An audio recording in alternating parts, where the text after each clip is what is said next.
DJ Mike C on the track. Cause that be natural. Lady D. Looking tacky. I keep my game tactful. Yo. Yeah, I'm so nappy. Cause that be natural. The infamous. I ain't looking tacky cause I keep my game tactful. I'm so pretty, I'm so fabu, I'm so nappy, it's like it's a taboo. I'm so filthy, got the tattoo, fucking these bitches like I own ragu. On my business with my platoon, getting these minutes like I'm a typhoon. Y'all is children on that cartoon. Hey guys, and welcome back to Airfros and Babyhairs, and thank you for joining me for another chat session. Today we'll be discussing a few topics, so go ahead and grab your snacks and get you something to sip on while we get into the things of the things.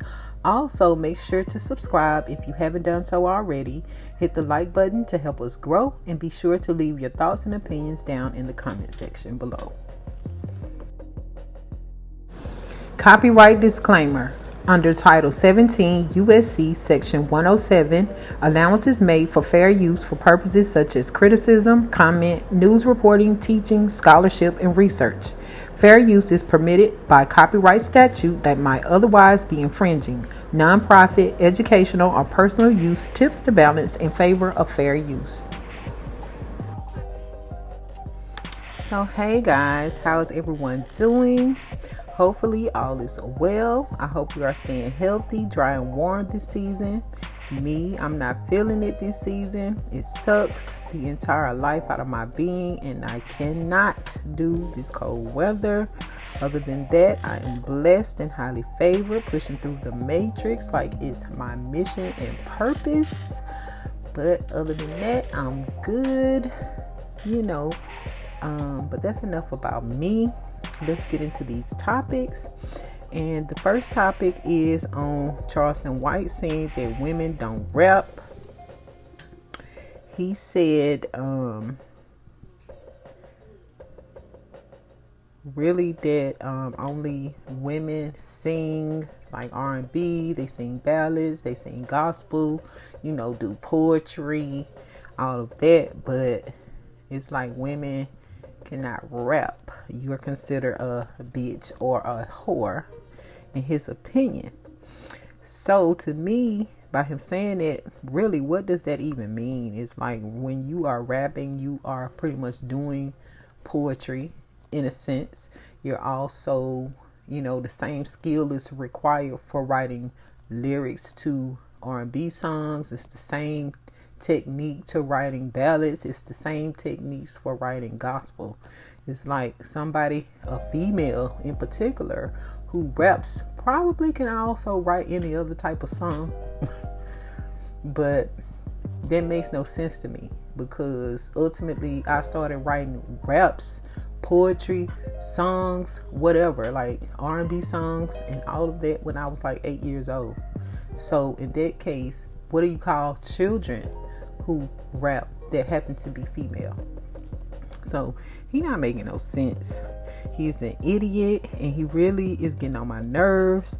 And rapping, like I said, is a form of poetry, just like writing lyrics for ballads, lyrics for R&B songs, lyrics for country music, lyrics for gospel. It's all the same.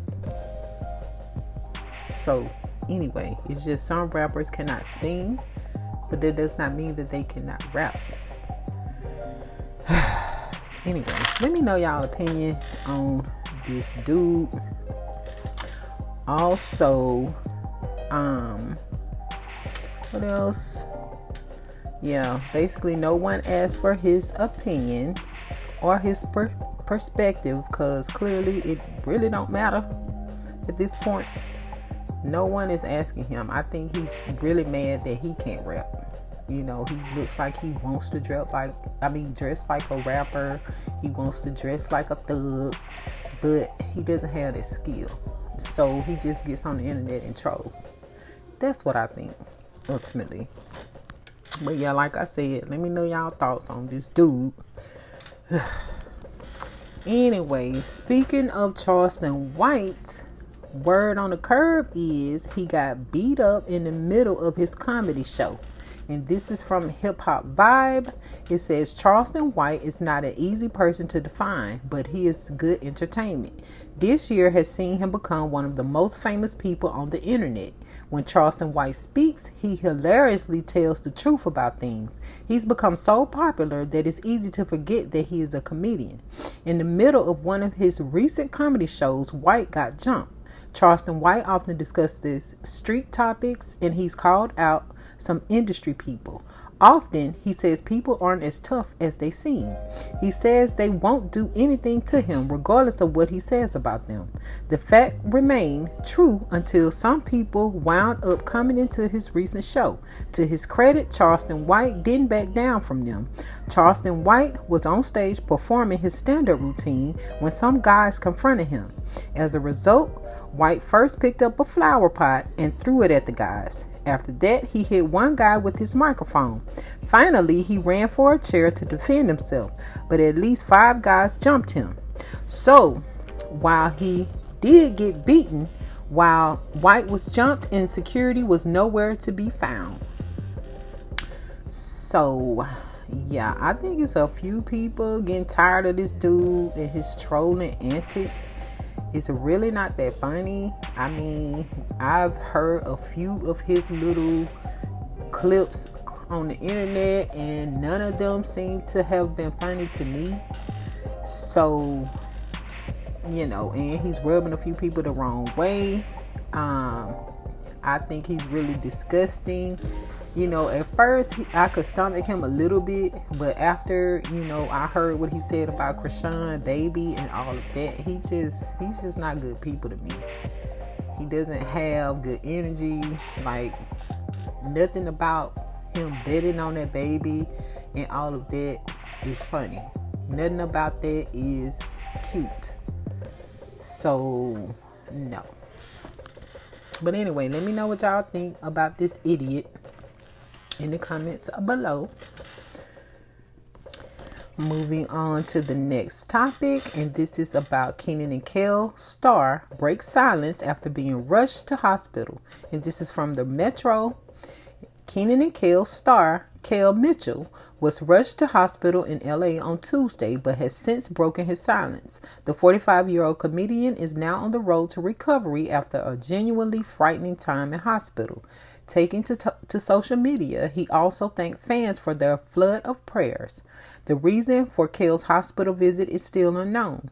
Taking to Instagram on Thursday morning, Kel wrote, "Grateful for the flood of prayers and positive vibe that surrounded me during a genuinely frightening time. The scare was real, but so was the support. With the grace of God and the skill of the medical team, I'm now on the road to recovery at home, embraced by the love of my family. Your kindness has been a lifeline, and I can't thank you enough," Kel concluded. "Much love to each of you." According to the Mirror, Kel was conscious when he arrived at the emergency room earlier this week. Kel and Kenan Thompson found fame as a double act on the sitcom Kenan and Kel and have reunited for the upcoming Paramount Plus sequel to their 1997 movie Good Burger. Kel recently explained that he's been trying to get in shape for the follow-up to the comedy classic in which he starred as fast food cashier Ed, while Kenan played high school slacker Dexter. The star revealed he hopes by working out, he'll look the same as he did 26 years ago. Speaking to US Weekly, he shared, "I want to make sure I still look the same. I do a lot of calisthenics. I do a lot of HIIT workouts, high intensity workouts," Kel continued. "I do 45 minutes in the morning and then throughout the day. I do micro workouts." As for what fans can expect from the Good Burger sequel, Kel said, "Me and Kenan are making sure it's super funny." So, with all of this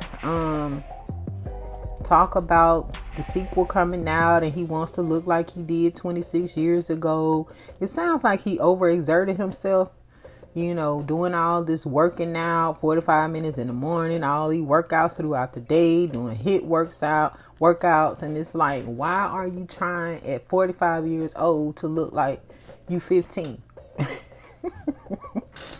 Like, why do we do this to ourselves? You are not the same person you were when you was 15. Your body doesn't work the same. You don't have the same amount of energy. Now, I did hear that he used to be on narcotics real bad, according to his ex-wife. That does stuff to our organs as well. So you don't even have the same organs you had at 15. So why do you want to look like that? I don't understand. Nothing is wrong with getting into good shape, but you got to do it the right way. So luckily, you know what I'm saying, he didn't take his cell phone up out of here, but we cannot be, harming ourselves trying to get fit, trying to get skinny, trying to get in shape. You got to do it naturally, the right way, and what works for your age, in the age of your joints, the age of your muscles, the age of your organs. So we're not expecting you to look like a kid, and you're working so hard to look like a kid. Is Keenan doing the same thing? Because it's not gonna make sense if you look 15 and he's looking 40 something. So I'm just saying, let me know, what y'all think about this as well in the comments below. Okay, moving on to the next topic. And since we're talking about stars from sitcoms from the past, we're going to jump into this Matthew Perry situation. And it says Matthew Perry, star of Friends, is unalive at 54. This comes from the nytimes.com. He was known for playing the sarcastic but lovable Chandler Bing, and for his struggles with drugs and alcohol, which he chronicled in a memoir. Editor's note: after this obituary was published, the Los Angeles County Medical Examiner said in an autopsy report released on December the 15th that Mr. Perry had died of acute effects of ketamine, a powerful anesthetic sometimes used as an alternative therapy to treat depression. It said that drowning in the heated end of his pool at his Los Angeles home on October the 28th, coronary artery disease, and the effects of an opioid, buprenorphine, in the system had contributed to his death. Matthew Perry, who gained sitcom superstardom as Chandler Bing on the show Friends, becoming a model of the ability to tease your pals as an expression of love, has died. He was 54. The death was confirmed by Captain Scott Williams of the Los Angeles Police Department Robbery Homicide Division. He said the cause was not likely to be determined for some time, but there was no indication of foul play. Several news outlets reported without a name source that Mr. Perry was found unresponsive in a hot tub at his home in Los Angeles. He had publicly struggled with drinking and drug use for decades, leading to hospitalizations for a range of ailments. By his own account, he had spent more than half of his life in treatment and rehab facilities. Friends ran for 10 seasons from 1994 to 2004. It chronicled the never too dramatic dreams and jokes and exploits of a group of 6 young friends living in New York City. Chandler was the yuppie of the group. With a well-paying white-collar job his friends did not entirely understand. He wore sweater vests but also moodily smoked cigarettes. Other friends' characters generated humor through their goofiness or happiness. Chandler cracked jokes. He was often inspired by the airheadedness of his roommate and best friend Joey Tribbiani, which his real name is Matt LeBlanc, a struggling actor, and by the blunders of another buddy, Ross Geller, who is David Schwimmer, a paleontologist more competent in science than everyday life. During one episode, for example, Ross joined the group looking bizarrely tan and said he had gone to a tanning place that one of them had suggested. Was that place the sun? Chandler asked. The speech pattern, the sarcastic, rhetorical question asked in a tone of mock disbelief, was typical of Chandler. He was known on the show for wondering things like, could she be more out of my league? Mr. Perry himself brought this bit to the show, and it became a familiar way for Americans to talk, proof of the status of Friends as one of the most popular shows in sitcom history. For a while, Chandler was in a secret romance with another core member of the Friends group, Monica Geller, who is played by Courtney Cox, a chef. Ultimately, the two achieve happily stable monogamy, marry, and move to the suburbs. In the spirit of the show, distilled into its theme song, I'll Be There For You, Chandler's new home has a joy room for his old roommate. Their steps toward adulthood help bring an end to the group's most adolescent idol. And with that, the story of Friends itself. Mr. Perry, like his co-stars, eventually earned $1 million per episode. He was rich, famous, and handsome, but behind the scenes of Friends, his substance abuse was already an issue. In his 2022 memoir, Friends, Lovers, and the Big Terrible Thing, Perry recalled Jennifer Aniston, who starred in the show as Rachel Green, coming to his trailer one day and saying, in a kind of weird but loving way, that it was clear he had been drinking too much. We can smell it, she added. The plural we, he wrote about that moment, hits me like a sledgehammer. The whole cast confronted him at one point in his dressing room. A jet ski accident in 1997 helped set in motion Mr. Perry's addiction to painkillers. A year and a half later, he was taking 55 pills a day. He checked into a rehab facility weighing 128 pounds. Of course, Matthew Perry is in rehab. Became a huge news story, he wrote. In the years to come, his addiction would lead to a medical odyssey. The New York Times wrote in a profile last year, including an exploded colon, a stent on life support, 2 weeks with a colostomy bag, and more than 100 stomach surgeries, among other travails. Lisa Kudrow, who played Phoebe Buffet on Friends, wrote in her foreword to Mr. Perry's memoir that the single question she was asked most about Friends was, how's Matthew Perry doing? Matthew Langford Perry was born on August 19, 1969 in Williamstown, Massachusetts. His mother, Suzanne Langford Perry, worked as a press secretary for the Canadian Prime Minister Pierre Trudeau.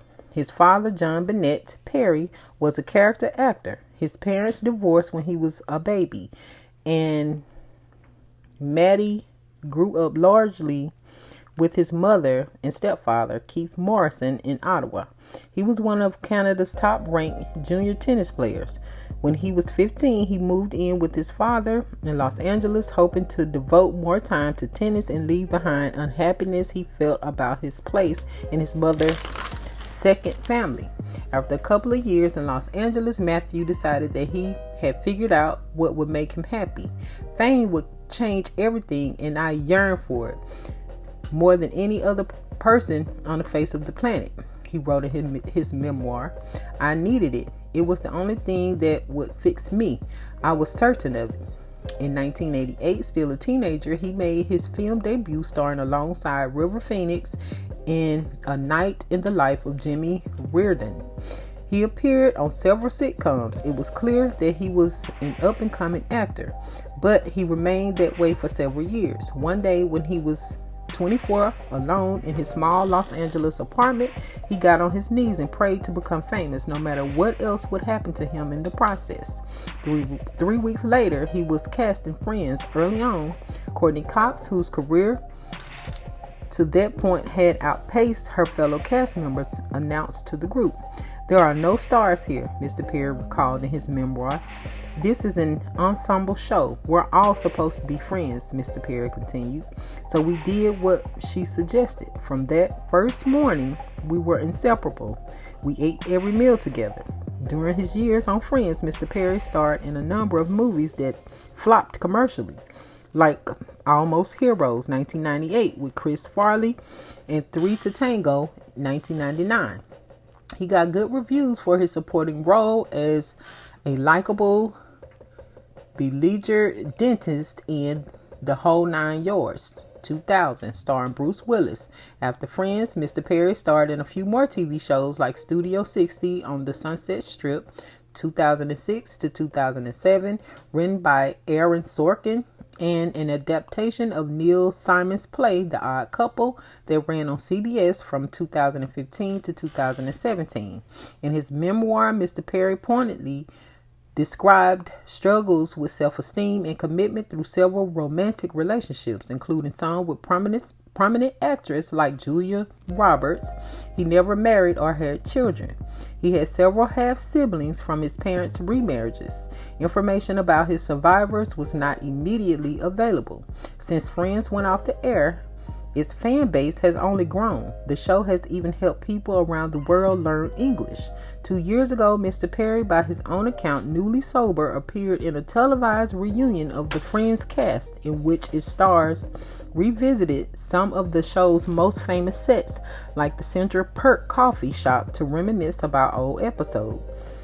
That came after years in which Mr. Perry resisted talking about Friends. He wrote in his memoir that he admired Kurt Cobain's refusal to play Smells Like Teen Spirit, a hit for Mr. Cobain's group Nirvana, and Led Zeppelin's aversion to their anthem Stairway to Heaven.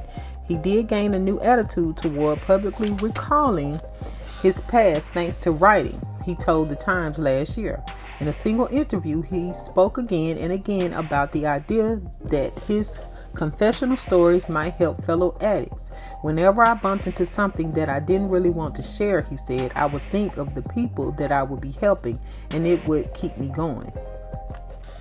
So, my thoughts on this is, I wonder, why did he end up becoming addicted? Was it because after his injury he liked how the narcotics made him feel and he just wanted that feeling all the time? Or was it because after Friends ended, his career just crashed? Or was it because Friends ended altogether? He didn't want that show to end. Now, I did used to watch the show. It was funny, especially with the two airheads, Joey and Phoebe. You know, and they had that slow dude, the one they were saying was a paleontologist, that was actually Courtney Cox's brother. So yeah, he ended up with Rachel. The show was really a hot mess. I used to enjoy that back when I lived in Orlando. So anyway, they also mentioned something very strange in here, like one medicine he was that was found in his system that is like a painkiller, but it also acts as a depressant. Like, what in the world? And so are they saying, like, when you take this particular medicine, are you not supposed to get in a hot tub? Like, that just kind of, had my mind going like, what in the world are they saying with this? Let me see, what was the name of it? Let's see.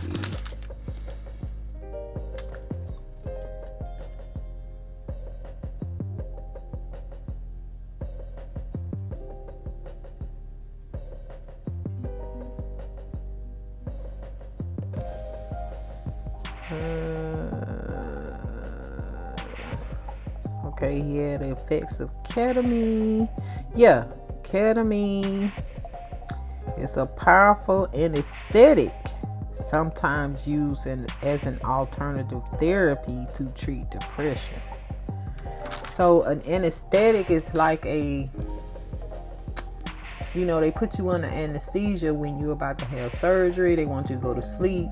So was this man like falling asleep while he was in the hot tub? Like, I don't know, but that just threw me with that. But it does sound a little suspect. You know what I'm saying? Like,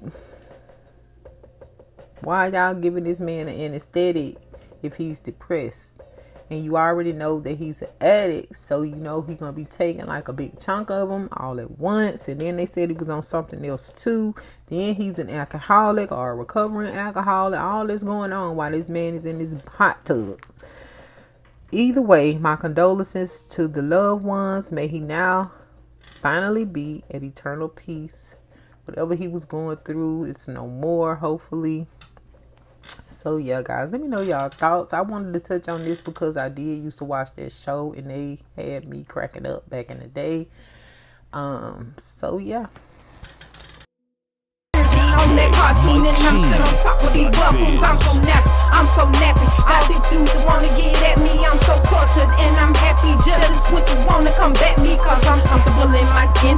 End of the day, you lose, I win. I'm so profitable in my ends. Don't care if I make or lose a few friends, and I look like $1 trillion. Lady B won a lotto, cause in the Lord I trust. And beauty is the motto. Naturally thick in the butt, I'm Billy Blanks on the Tahoe. Edges a little rough, just pretend I'm from a... Alright guys, off to our next topic, and this is on the Will Smith and Dwayne Martin rumors explained. And this comes from The List, and it reads, Will Smith is no stranger to salacious rumors about himself and his wife, Jada Pinkett Smith. His sexuality in particular has been a topic of debate for years, with the I Am Legend star being called gay and even being accused of having an open marriage with Jada. The Oscar winner's close friendship with fellow actor Dwayne Martin has only fueled the homosexuality whispers, with some speculating that the friends are actually secret lovers. In a 2007 interview updated in 2020, Martin and his former spouse, Tisha Campbell, laughed off the rumors, apparently not wanting to make a big deal of the baseless chatter.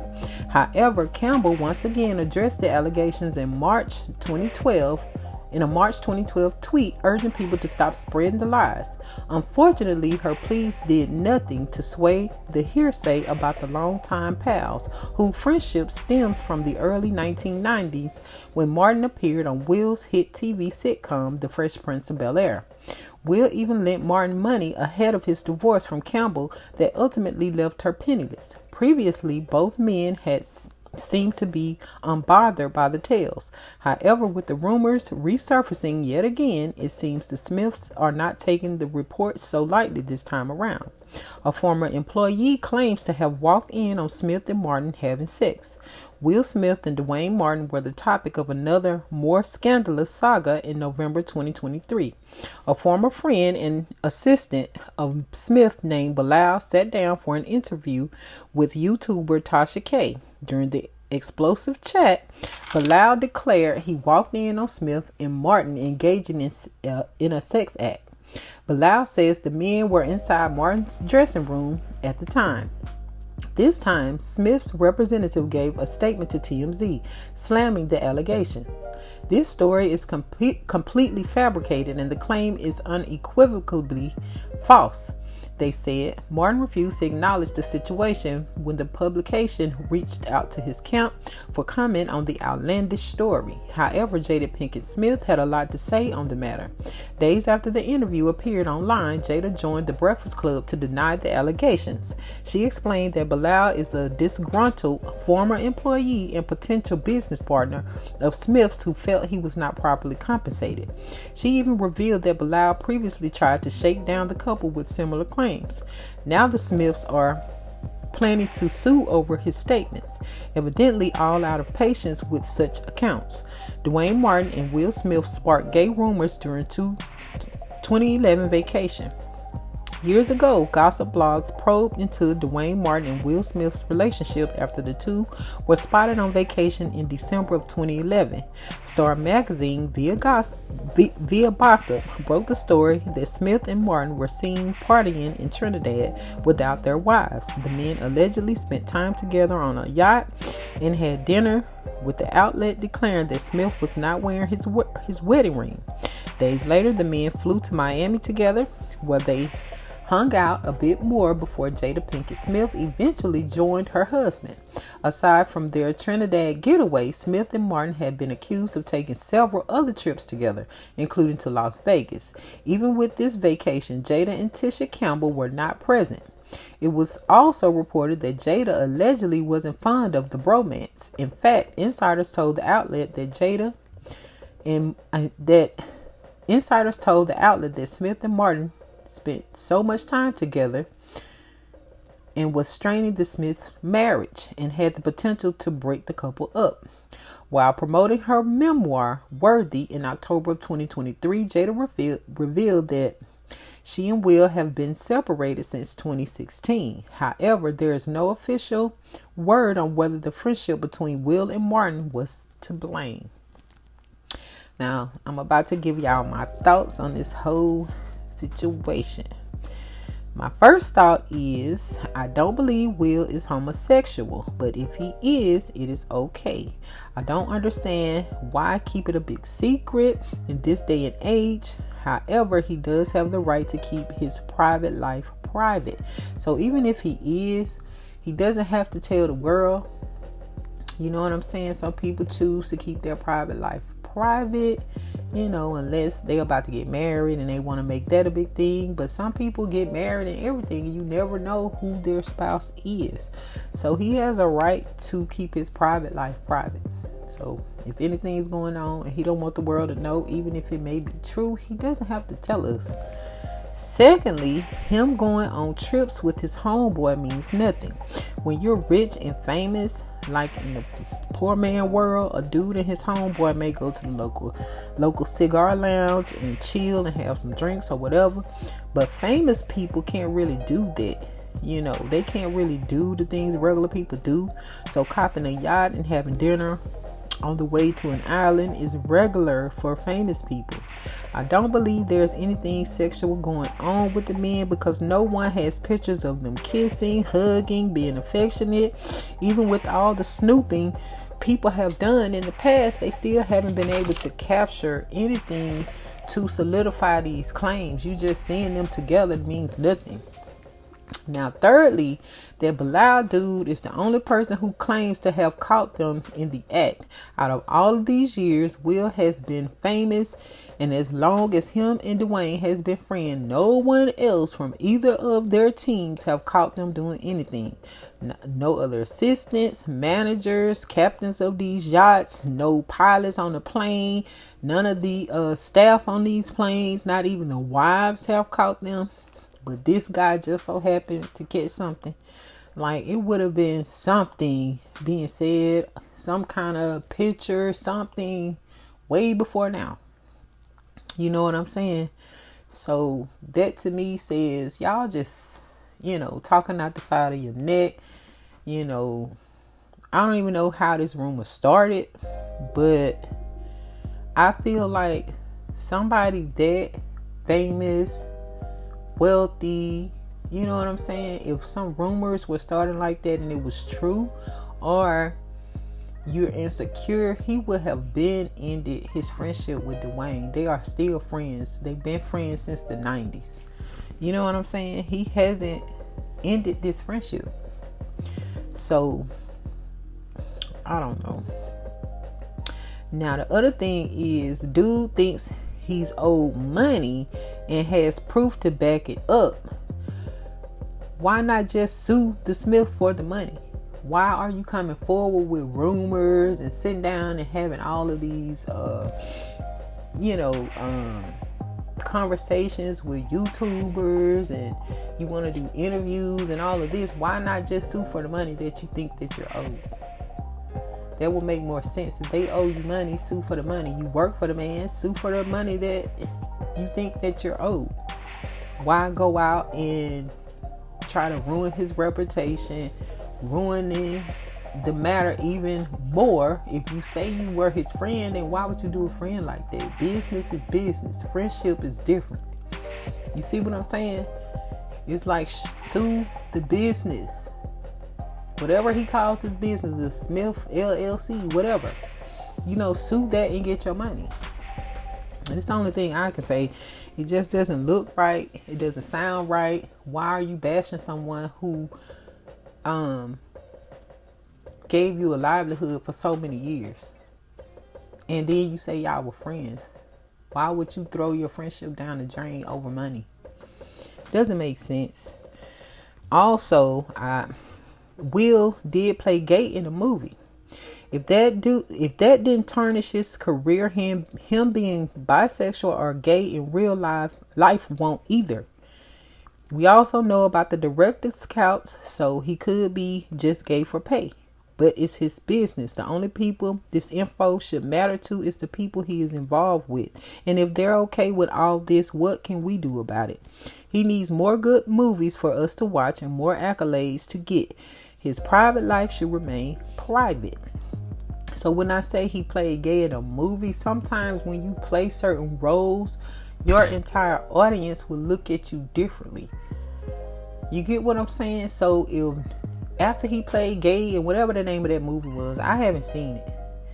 But if you are a diehard Will Smith fan, then you have probably seen the movie that he was a gay person in. And if that did not tarnish his image or the way that you view him, then him being gay in real life is not going to make you turn against him. But like I said, I don't believe he's gay. And if he is, I don't believe he's sleeping with Dwayne. Honestly, I don't think that's his bugaboo. Anyway, let me know y'all thoughts on the matter. But that was mine. Moving on to our next topic. And it says, James is at the dentist getting new teeth. Tamar Braxton breaks silence, confirms James Wright Chanel assaulted by Krishan Rock. And this comes from Atlanta Black Star. It says Tamar Braxton wants justice for James Wright Chanel following a physical altercation that took place between him and rapper Krishan Rock at her concert.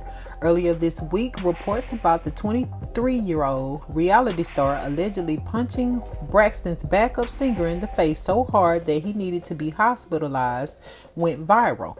The shocking altercation is said to have taken place after Rock barged into Braxton's dressing room, visibly upset that she didn't perform one of her songs on stage. The Grammy-nominated artist kindly brought out the Baddies cast member during her recent stop in Baltimore, Maryland, as part of her 10-year anniversary Love and War tour. Baltimore also happens to be Rock's hometown.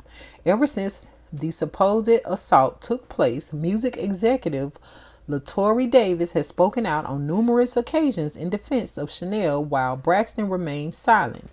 Now the Queen's Court reality star is making sure that her voice is being heard regarding what really happened that night. On Monday, November the 3rd, Braxton shared a lengthy video on Instagram stating that she initially was going to remain quiet out of respect for Chanel and his trauma. However, she changed her mind in an attempt to defend those who are a part of her team. As her video began, Braxton flat out confirmed James, got assaulted at my show and it was by Krishan. The 46-year-old proceeded to state that a lot of misconstrued events, which she did not go into full detail about, took place before the violation.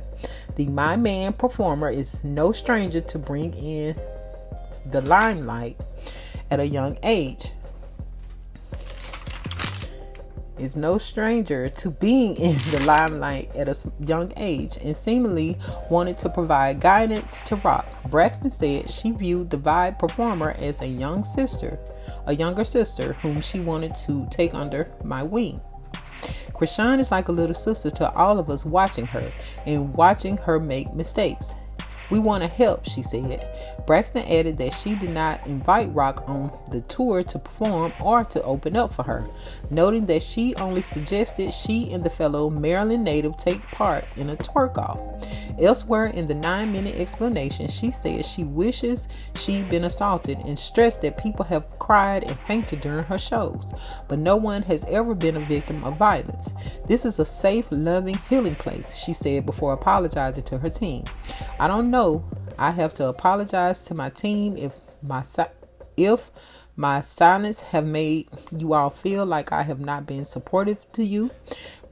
Braxton also sent thanks to Rock for showing up despite the tumultuous turn of events. And I also want to acknowledge Krishan. Thank you for your presence. Thank you for coming. The mom of one also made sure to deny being a clout chaser who uses other people's popularity to sell out her shows. This show has been sold out for a month. I didn't have an opening act, she voiced, seemingly in response to Tommy Lee's claim that Braxton brought out Rock solely to create a viral moment. The two reality stars indirectly have been trading shots at each other online since via the platforms of Instagram and X. The former Love and Hip Hop Atlanta star made her thoughts known in the comment section of a post about the concert. Braxton decided to pin a shady message on her Instagram story stating, "And before someone takes my phone, if you own cocaine and your name starts with a T and you never even sold out a bag of blow pops, stay silent." She continued in her clapback writing, "Let me and my team heal from this trauma in peace." In response to Braxton's subliminal PSA, Lee wrote, "Gotta address me for it to hit, Muppet baby. Nothing a bitch say apply to me, so I don't be moved at all." This prompted the Braxton Family Values star to respond, "So now y'all want me to address out of work reality stars? Never." Braxton added, "Me and my Muppet employed A will keep you on the list if I need a non-fighting cokehead for $2,500 an episode for one of these shows of mine I'm casting for. We not the same. Go sell some A for your next hit. I'm finna come with my next hit." Additionally, Carlissa Satfold Harvey, the grandmother to Rock's 2-month-old son, Junior, and the mother of rapper Blueface, also spoke out in a video about the news. Harvey suggested that the Zeus star could have knocked Braxton's nose clean the F off had she been the victim of Rock's assault. Once Braxton was made aware of Harvey's video, she shared her desire to be left alone. "I've never met none of their people. Please leave me alone. I'm only here because my brother James got hit in the face for being nice to a guest," Braxton wrote. "He left with chipped teeth and gum damage and a busted nose and a concussion. However, I still pray for those who need help. I come in love. God bless everyone," she finished. Before the night ended, Braxton also shared her final thoughts on X, admitting her hesitance to continue a part of her tour. "I'm tired, y'all," she tweeted. "I don't know about this part 2 tour. We are all hurting, and if I didn't say anything, I'm wrong. I said something and I'm lying. I'm tired. Meanwhile, James is at the dentist getting new teeth. Y'all leave me alone. I was only trying to show CR love. I still think she needs hugs and real people." The announcement about a second leg, Love and War tour, was revealed earlier this month, with 6 shows already being sold out. Come December 8th, Braxton is scheduled to perform at the House of Blues bar in Orlando, Florida. As for Rock, the young influencer has since deactivated all of her social media accounts. Wow. I really don't have much to say about this, and yeah, I just think that maybe Krishan Rock needs some anger management.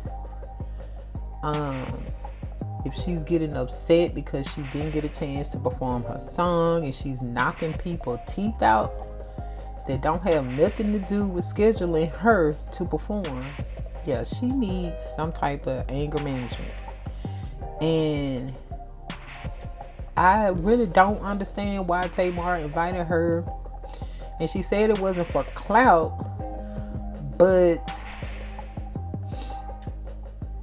that's all Krishan and Blueface is known for, being the clout. So I don't understand. So really, that's her bad. You know, she does need to pay for dude's teeth. She also needs to compensate him for his pain and suffering. I think they do need to press charges on Krishan, because she shouldn't have assaulted that man who didn't have anything to do with whether she performed or not. He is a backup singer. Why did you target him? Why did Tommy Lee jump in? That wasn't necessary, and it also wasn't necessary for Blueface mama to jump in this whole ordeal. Like, all of that was unnecessary, and they seem to be the clout chasers off of this whole incident. But whatever. It's just crazy. Let me know y'all thoughts in the comments below. All right, guys, this next topic was a topic that was kind of triggered by something that D-Man asked me, and we were pretty much talking about how all of this money is being sent overseas to all of these other countries to help them rebuild and help them do so many different things. So he was asking me, like, what happened with Flint's water?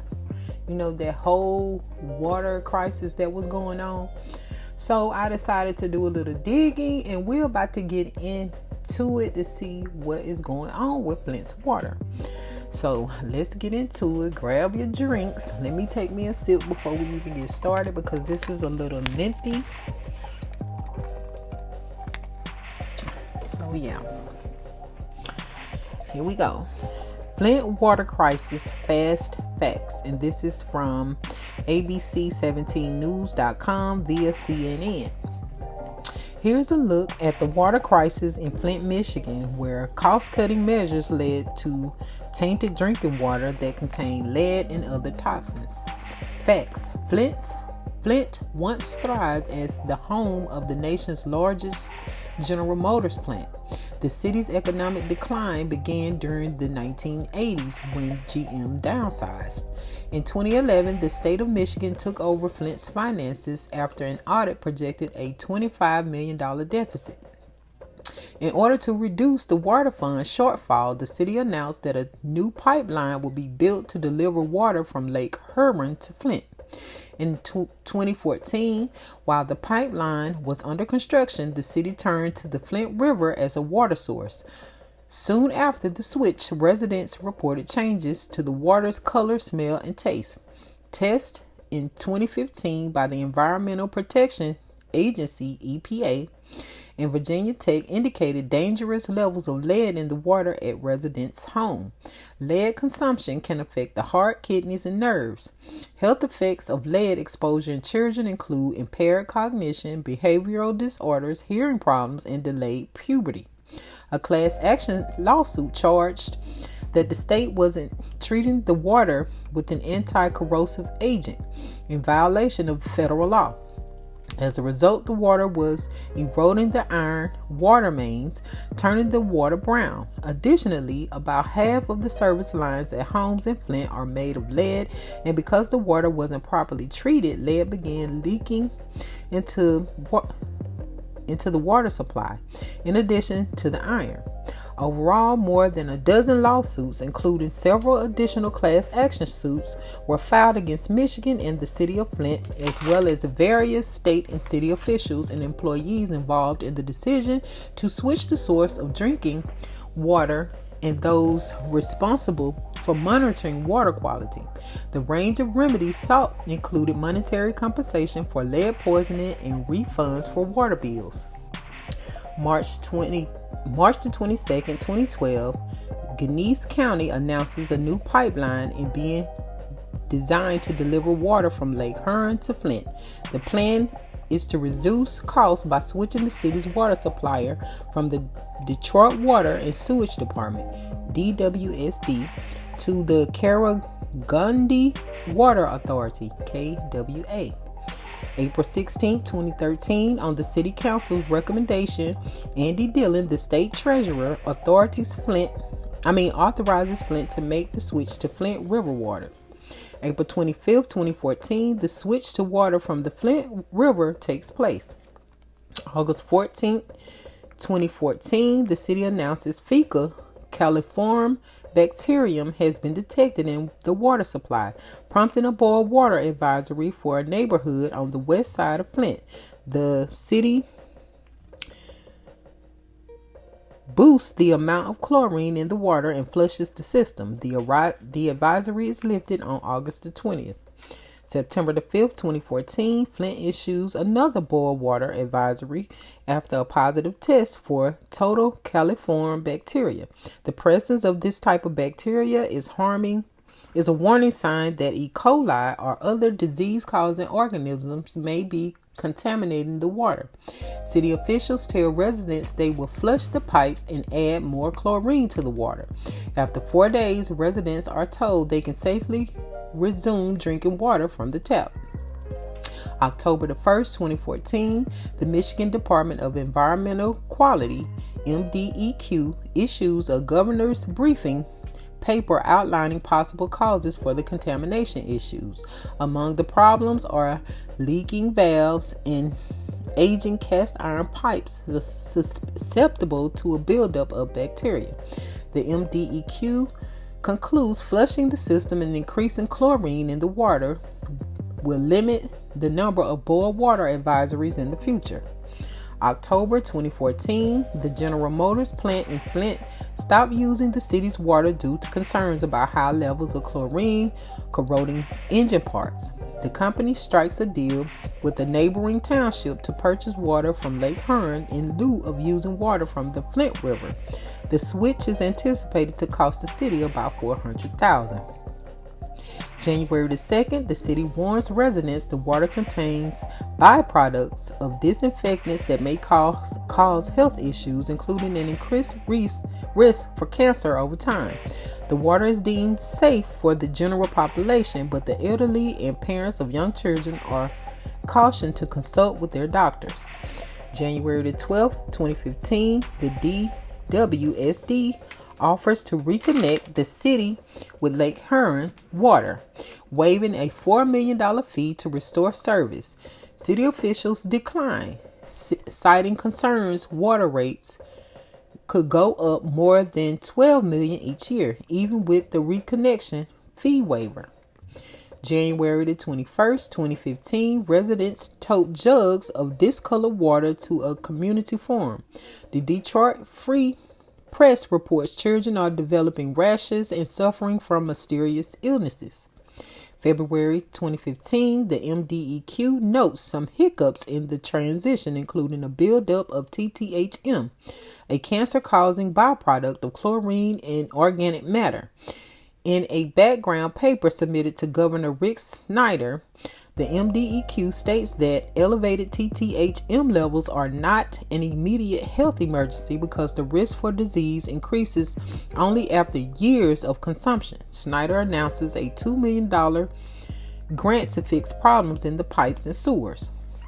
February the 26th, 2015, the EPA notifies the MDEQ it has detected dangerous levels of lead in the water at the home of Flint resident Lee Ann Walters, a mother of 4. She had first contacted the EPA with concerns about dark sediment in her tap water, possibly making her children sick. Testing revealed that her water had 104 parts per billion ppb of lead, nearly 7 times greater than the EPA limit of 15 ppb. March the 18th, 2015, Walters follows up with the EPA after another test indicates the lead level in her water is 397 ppb. March the 23rd, 2015, Flint City Council members vote 7-1 to stop using river water and to reconnect with Detroit. However, state-appointed emergency manager Jerry Ambrose overrules the vote, calling it incomprehensible, claiming that costs would skyrocket and the water from Detroit is no safer than water from Flint. June the 5th, 2015, a group of clergymen and activists files a lawsuit against the city charging that the river water is a health risk. The city attorney later says the lawsuit is baseless. The case is dismissed in September. June the 24th, 2015, an EPA manager issues a memo. High lead levels in Flint, warning that the city is not providing corrosion control treatment to mitigate the presence of lead in drinking water. According to the memo, scientists at Virginia Tech tested tap water from Walter's home and found the lead level was as high as 13,200 ppb. Water contaminated with 5,000 ppb of lead is classified by the EPA as hazardous waste. 3 other homes also have high lead levels in the water, according to the memo. Walters shares the memo with an investigative reporter from ACLU, Kurt Guyot. July 9, 2015, the ACLU posted a video about the lead in Walters' water. Flint Mayor Dwayne Walling drinks a cup of tap water on a local television report to reassure residents that it is safe. July the 13th, 2015, after the EPA memo is leaked by the ACLU, a spokesman for the MDEQ tells Michigan Public Radio, anyone who is concerned about lead in the drinking water in Flint can relax. He explained initial testing on 170 homes indicate that the problem is not widespread. July 22nd, 2015, Snyder's chief of staff, Dennis Muchmore, emails the Department of Community Health in response to reports by the ACLU and on a public radio. I'm frustrated by the water issue in Flint. I really don't think people are getting the benefit of the doubt. Now they are concerned, and rightfully so, about the lead level studies they are receiving from MDEQ samples. Can you take a moment out of your impossible schedule to personally take a look at this? August 17, 2015, the MDEQ orders Flint to optimize corrosion control treatment in the water supply after state testing from the first 6 months of 2015 reveals elevated lead levels. September the 8th, 2015, a team from Virginia Tech that conducted a water quality study issues a preliminary report indicating 40% of Flint's homes have elevated lead levels. September the 9th, 2015, the EPA announces it will assist Flint in developing a corrosion control treatment for the water. The next day, MDEQ spokesman Brad Werfel tells the Flint Journal the city needs to upgrade its infrastructure, but he also expressed his skepticism about the Virginia Tech study. September 11, 2015, after concluding that Flint water is 19 times more corrosive than Detroit water, Virginia Tech recommends the state declare that the water is not safe for drinking or cooking. The river water is corroding old pipes and lead is leaking into the water, according to the study. September the 24th, 2015, a research team led by Dr. Mona Hanna Artisha, a pediatrician of Hurley Medical Center, releases a study revealing the number of children with elevated lead levels in their blood nearly doubled after the city switched to water source. In neighborhoods with the most severe contamination problems, testing showed lead levels tripled. October the 2nd, 2015, the MDEQ announces 3 Flint schools tested positive for dangerous lead levels in the water. Snyder says the city will discontinue using Flint River water. October the 15th, 2015, Snyder signs a spending bill appropriating $9.35 million to help Flint reconnect with Detroit for water and provide health service for residents. October the 16th, 2015, the city switches back to Detroit water. Residents are cautioned that it would take weeks for the system to be properly flushed out, and there may be lingering issues. The EPA establishes a Flint Safe Drinking Water Task Force. November the 4th, 2015, the EPA publishes a final redacted version of its report on high lead levels in 3 Flint homes, including Walters residents. November the 13th, 2015, residents filed a federal class action lawsuit claiming 14 state and city officials, including Snyder, knowingly exposed Flint residents to toxic water. December the 14th, 2015, Flint declares a state of emergency. January the 5th, 2016, Snyder declares a state of emergency in Genesee County. A spokeswoman for the U.S. Attorney's Office in Detroit tells CNN that a federal investigation is underway. January the 12th, 2016, the Michigan National Guard is mobilized to help distribute bottled water. January the 14th, 2016, Snyder writes President Barack Obama to request the declaration of an expedited major disaster in Flint, estimating it would cost $55 million to install lead-free pipes throughout the city. January the 16th, 2016, the president declines to declare a disaster in Flint. Instead, he authorizes $5 million in aid, declaring a state of emergency in the city. The state of emergency allows the Federal Emergency Management Agency, FEMA, to step in. January the 21st, 2016, the EPA criticizes the state's slow response to the crisis and expresses concerns about the construction of the new pipeline to Lake Huron. The EPA says it will begin testing the water and publishing the results on a government website. January the 27th, 2016, a new federal lawsuit is filed in Detroit against the state alleging the violation of the Safe Water Drinking Act.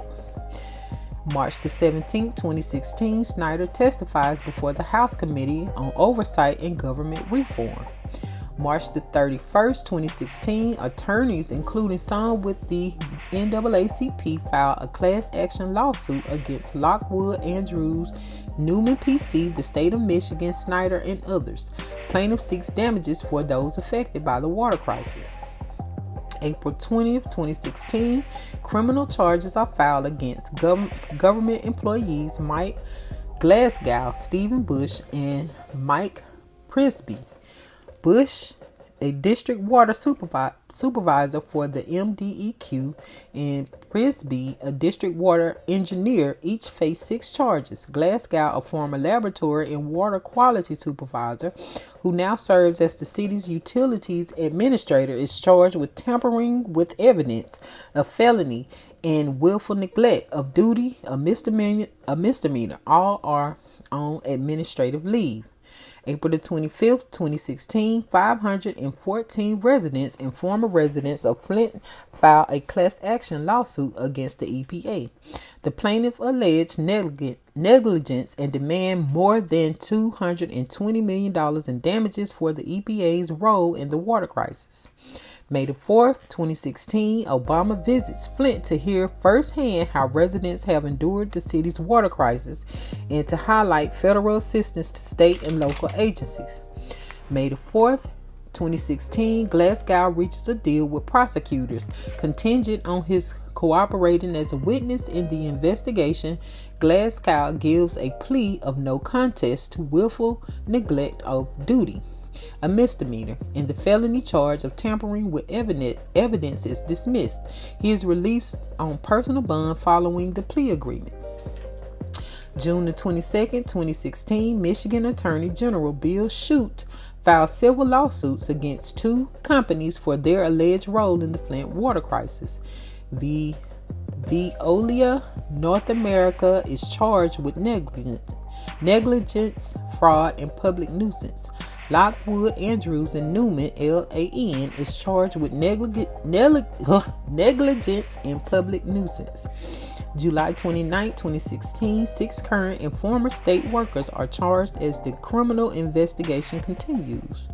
October the 18th, 2016, the ACLU of Michigan files a class action lawsuit against school districts in Flint for exposing students to tainted water and inadequately testing children for learning disabilities that may have been caused by ingesting lead.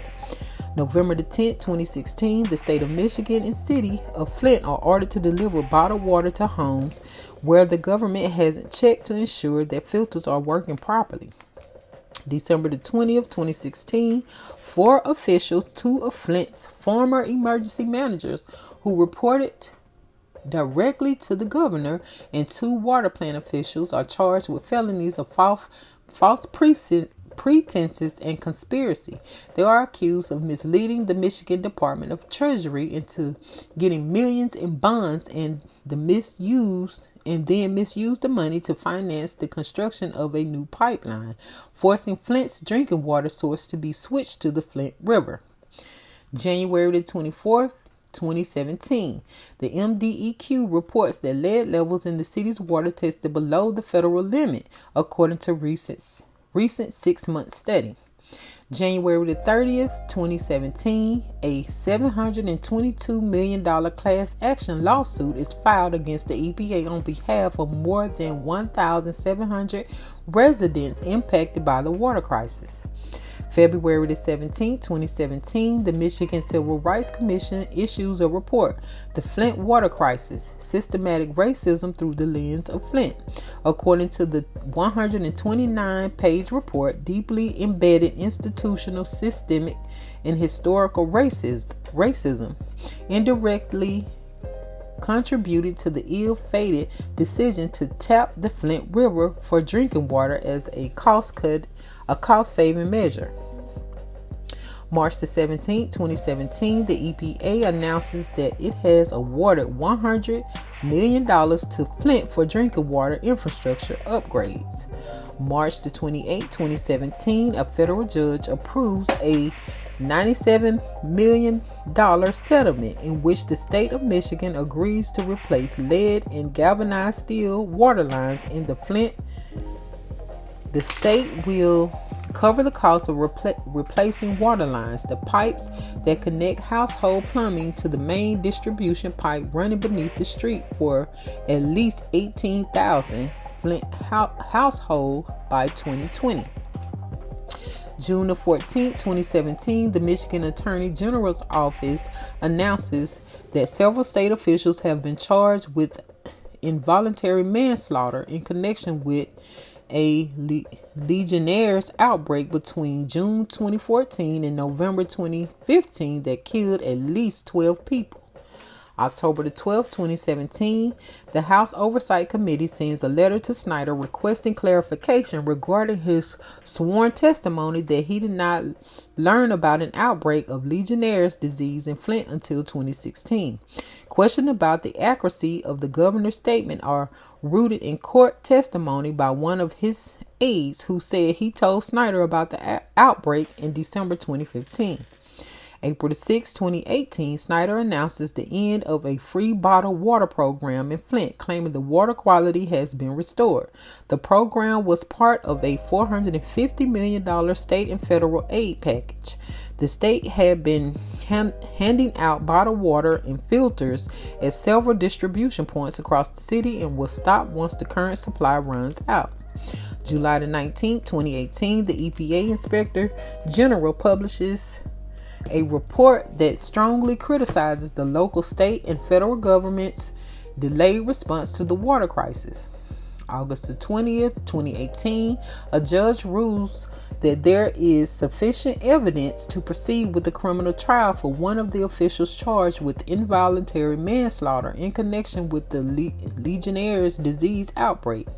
Nick Lyon, the state health and human services director, allegedly failed to alert the public about a Legionnaire's outbreak in Genesee County when he had noticed that another outbreak was foreseeable and conducting an investigation of the Legionnaire's outbreak in a grossly negligent manner. October the 5th, 2018, Flint Community Schools announces that new ultraviolet water filtration systems for water fountains are being installed at schools throughout the city. Billionaire Elon Musk and the Musk Foundation funded the project with a $480,350 donation to the district. April 18, 2019, U.S. Judge Linda V. Parker rules that Flint residents can proceed with lawsuits against the federal government in connection with the city's water crisis. May 2019, Snyder's cell phone and hard drive are seized by authorities in connection to the Flint investigation. More than 65 other current or former officials also have their cell phones or other information seized.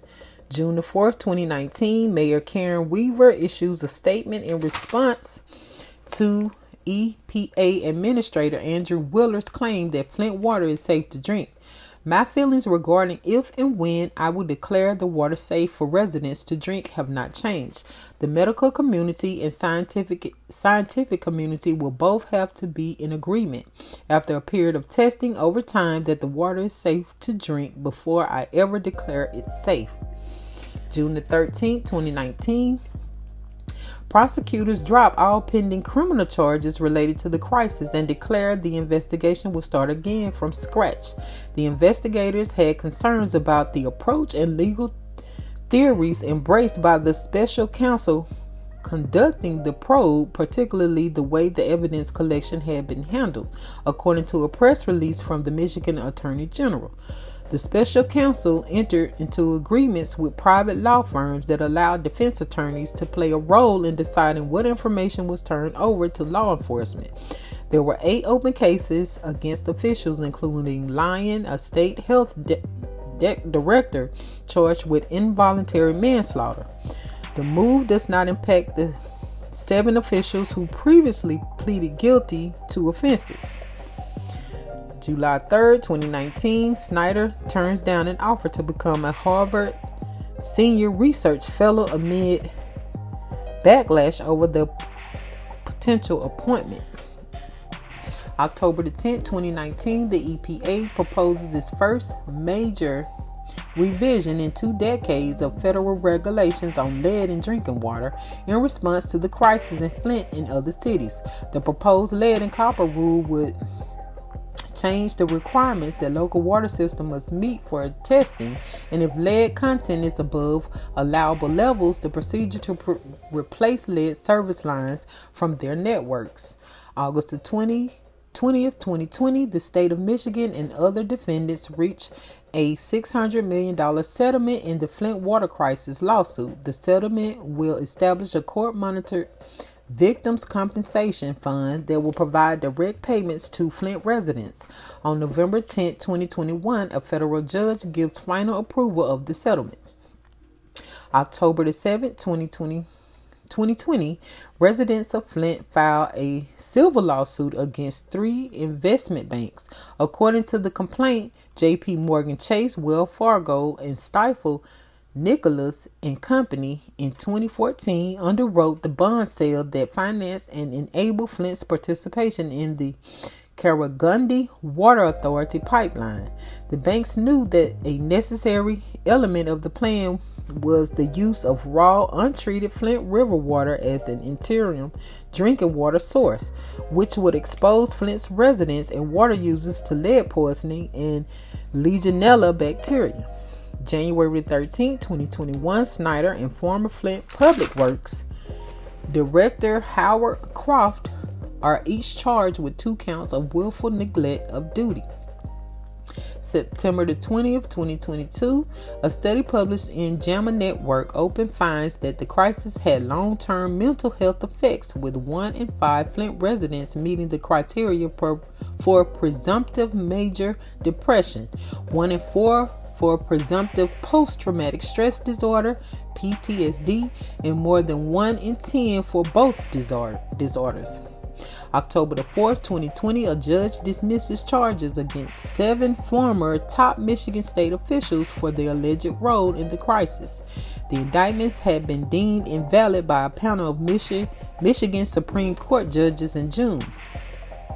December the 7th, 2022, a judge dismisses criminal charges against Snyder for his role in the crisis. October the 31st, 2023, the Michigan Supreme Court declines to hear an appeal on a lower court's ruling dismissing misdemeanor charges against Snyder. Following the ruling, the prosecution team releases a statement. Today, our Supreme Court has put the final nail in the coffin of the Flint water prosecutions.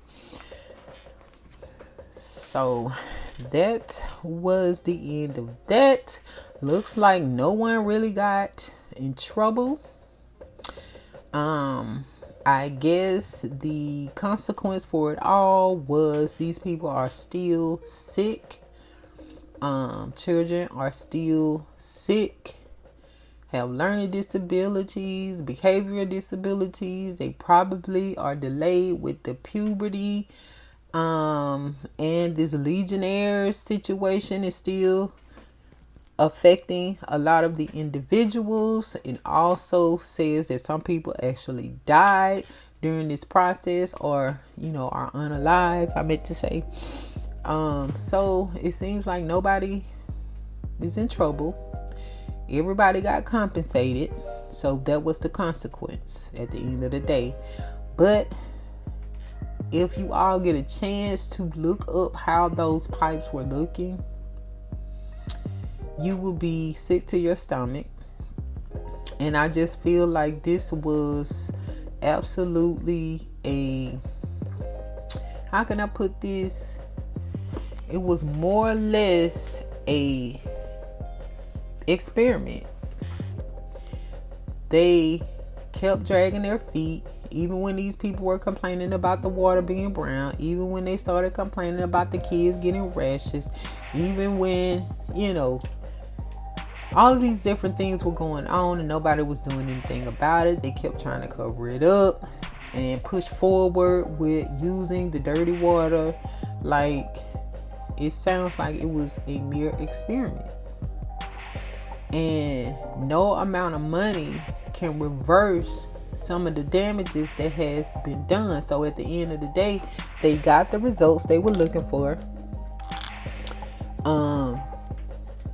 Some of these people are going to be suffering for the rest of their lives, and no amount of money is going to be able to fix it.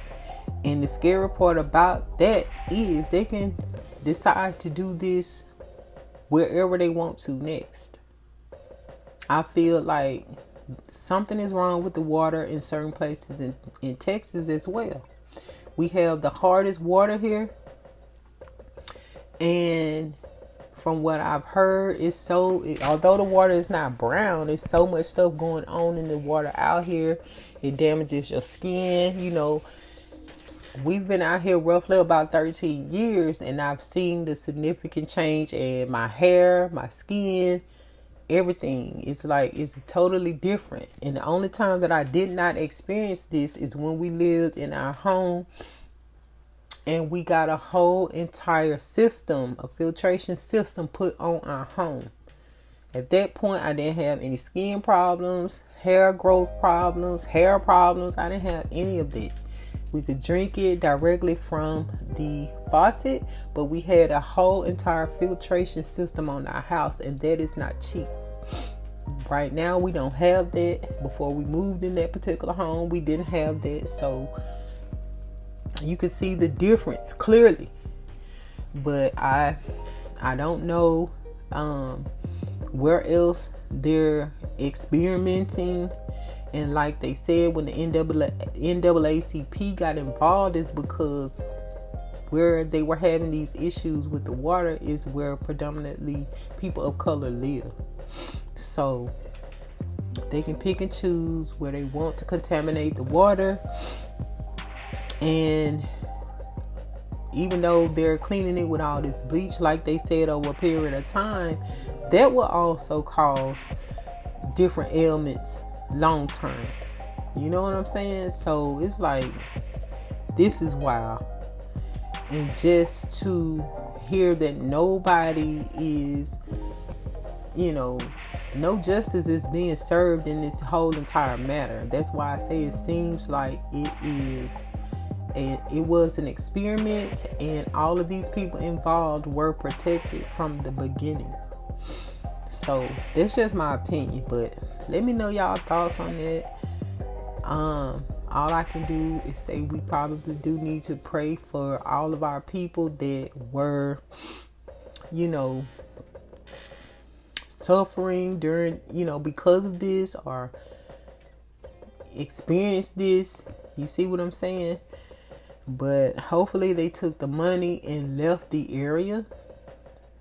I think from the beginning, when they first started complaining about the water and they had it tested, and you know what I'm saying, they could have used the money that they were offered in the beginning. Like they said, Obama gave them $5 million.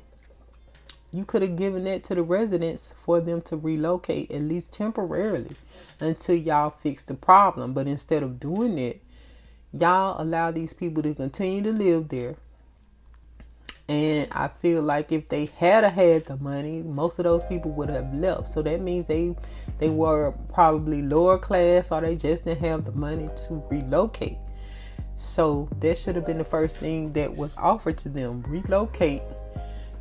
No, you didn't do that, because this is an experiment. We want to make you sick. We want to, you know what I'm saying, make money in other ways. Like they said, it was the pediatricians involved. These people have to be hospitalized, and that was part of them winning the lawsuit. This is for y'all medical expenses. They knew that y'all would suffer with long-term ailments. So all of this is benefiting them. Yes, they gave y'all the money, but y'all got to turn around and spend it back with them in their medical facilities. You get what I'm saying? It's like the agenda is so blatantly clear. But I hope these people take some of this money and move away, because at this point, you're already sick. So anything comes about, like all of these epidemics, tripledemics, you're going to be susceptible to all of it. So they knew exactly what they were doing, is all I'm saying. And this is just my opinion on the matter. Let me know y'all thoughts in the comment section below. And D-Man, this is for you, so I hope you were listening very, very carefully. The next topic is on bioengineered foods, or BE foods. And it says, does the BE labeling law keep GMOs out of your shopping cart? Starting January 1st, 2022, certain foods containing GMOs must make a bioengineered food BE disclosure, but only some products made with GMOs will be labeled. Bioengineered, BE for short, is the government's new term for GMOs. Most people are familiar with GMOs, but might be confused by bioengineered, or BE. What's labeled? Food that contains detectable modified genetic material in the finished product. What's not labeled? Many foods made with GMOs won't require a BE label. Number 1, highly refined or processed products in which the GMO is no longer detectable because there is no genetic material left, such as sugar made from GMO sugar beets or cooking oil made from GMO canola. Number 2, some animal-derived products. For example, dairy products from animals that consume GMO feed may not be labeled. Number 3, most products made from untestable new GMO techniques such as CRISPR and synthetic biology. Number 4, exempt foods including meat, eggs, and some multi-ingredient prepared foods. What does the label look like? Labeling options. Number 1, the BE symbol. Number 2, contains a bioengineered food ingredient. Or number 3, text number for bioengineered food information. Or a QR code or other scannable code. Inconsistent labeling compromises your right to know what's in your food. Digital labeling, such as QR codes, can be discriminatory based on geography, income, or age. How common are GMOs in our food? An estimated 80% of conventional processed foods contain GMO under the BE labeling law. Only some of these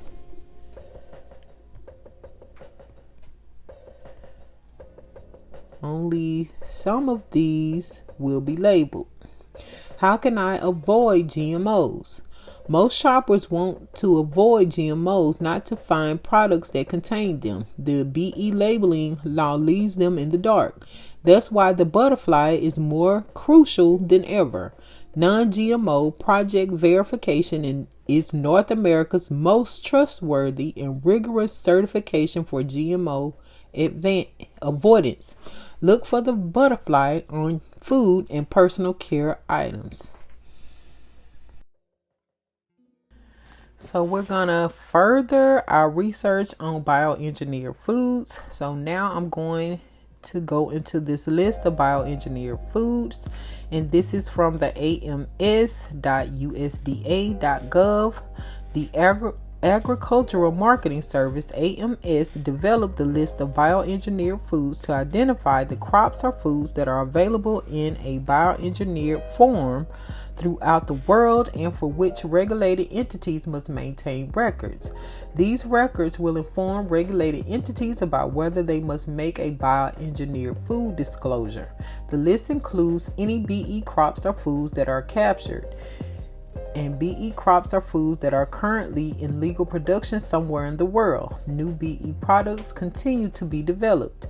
Even if a food is not included on the list, regulate entities whose records show that a food they are selling is bioengineered must make appropriate disclosure of that food.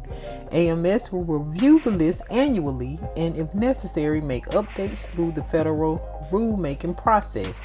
So far on the list, we have alfalfa, apple, canola, corn, cotton, eggplant, papaya, pineapple, potato, salmon, soybean, squash, and sugar beet. So now I'm going to go in to each list so we can take a look together. So the first one is the BE alfalfa crop summary, the BE alfalfa events in the food supply. So the first one is J101. It's got a herbicide tolerance and it's produced in Canada, Mexico, United States. And then you have the FDA review, which is the little code on the end. The next one is the J163. It's herbicide tolerance. It's produced in Canada, Mexico, United States.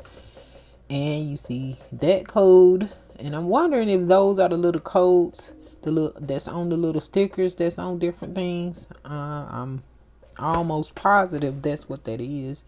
But anyway, the next one is KK179, low lignin, and this is produced in Canada, United States. Trade name Harv Extra, and then you see the FDA review code. It said BE alfalfa production. BE alfalfa is commercially produced in Canada and the United States. BE alfalfa is also approved for commercial cultivation in Mexico and Japan. However, no BE alfalfa is currently produced in these two countries. Producers of alfalfa sprouts should maintain records to demonstrate that they source non-BE alfalfa seed. About 13% of the 2013 alfalfa harvest in the United States was BE alfalfa. USDA ER 2016. ESAAA 2017 estimated that there was 1.22 m HA of BE alfalfa in the United States in 2017. BE alfalfa food safety reviews, FDA biotechnology consultations were completed for events set J101 and J163 in 2004 and for event KK179 in 2013. FDA 2018 Health Canada completed food safety reviews for events J101 and J163 in 2005, Health Canada 2005, and for event KK179 in 2015, Health Canada 2015. And then you have all of your references. So that was the first one. The next one is the BE apple crop summary. The BE apple events in the food supply. The first one is GD743. Trait is non-browning. Producing countries Canada and United States. Comments, trade name Arctic Golden Delicious. And as you can see, the FDA review code. And then the next one was G5784, non-browning. These were produced in Canada, United States. Trade name Arctic Granny Smith. And then you see the FDA review code. And then you have the NF872, which is non-browning, produced in Canada, United States. Trade name Arctic Fuji. And then you see the FDA review code. It said BE apple production. BE apples are in commercial production only in the United States. BE apples have also been approved for commercial production in Canada, but no trees have been planted yet. The first BE apple trees were planted in 2015 and current production is relatively minor. As of October 2017, Okanagan Specialty Fruits had planted 250 acres of BE apples and expected to reach 14,000 acres by 2019. MIT Technology Review 2017. BE apple versions have been developed for 3 apple cultivars: Golden Delicious, Granny Smith, and Fuji. All other apple cultivars may be presumed not to be BE apples. BE apple food safety reviews and FDA biotechnology consultation has been completed for Arctic Golden Delicious and Arctic Granny Smith in the United States, FDA 2018, and a food safety review by Health Canada in Canada, Health Canada 2015. Health Canada has also completed the food safety review for Arctic Fuji, Health Canada 2018. However, the FDA biotechnology consultation for Arctic Fuji has not yet been completed. And then you have your references. Moving on to the BE canola crop summary, and it is a lot of these. This is the BE canola events in the food supply.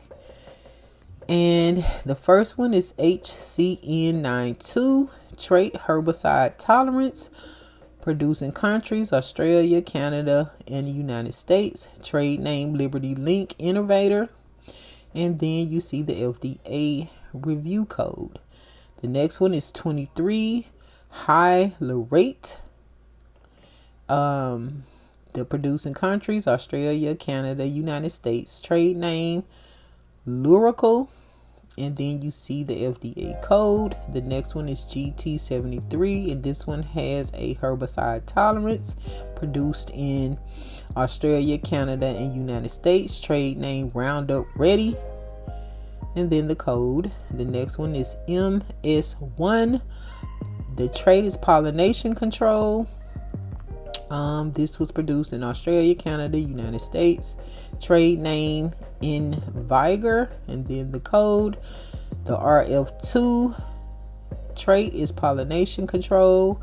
Produced in Canada, Australia, United States. Trade name: Invigor.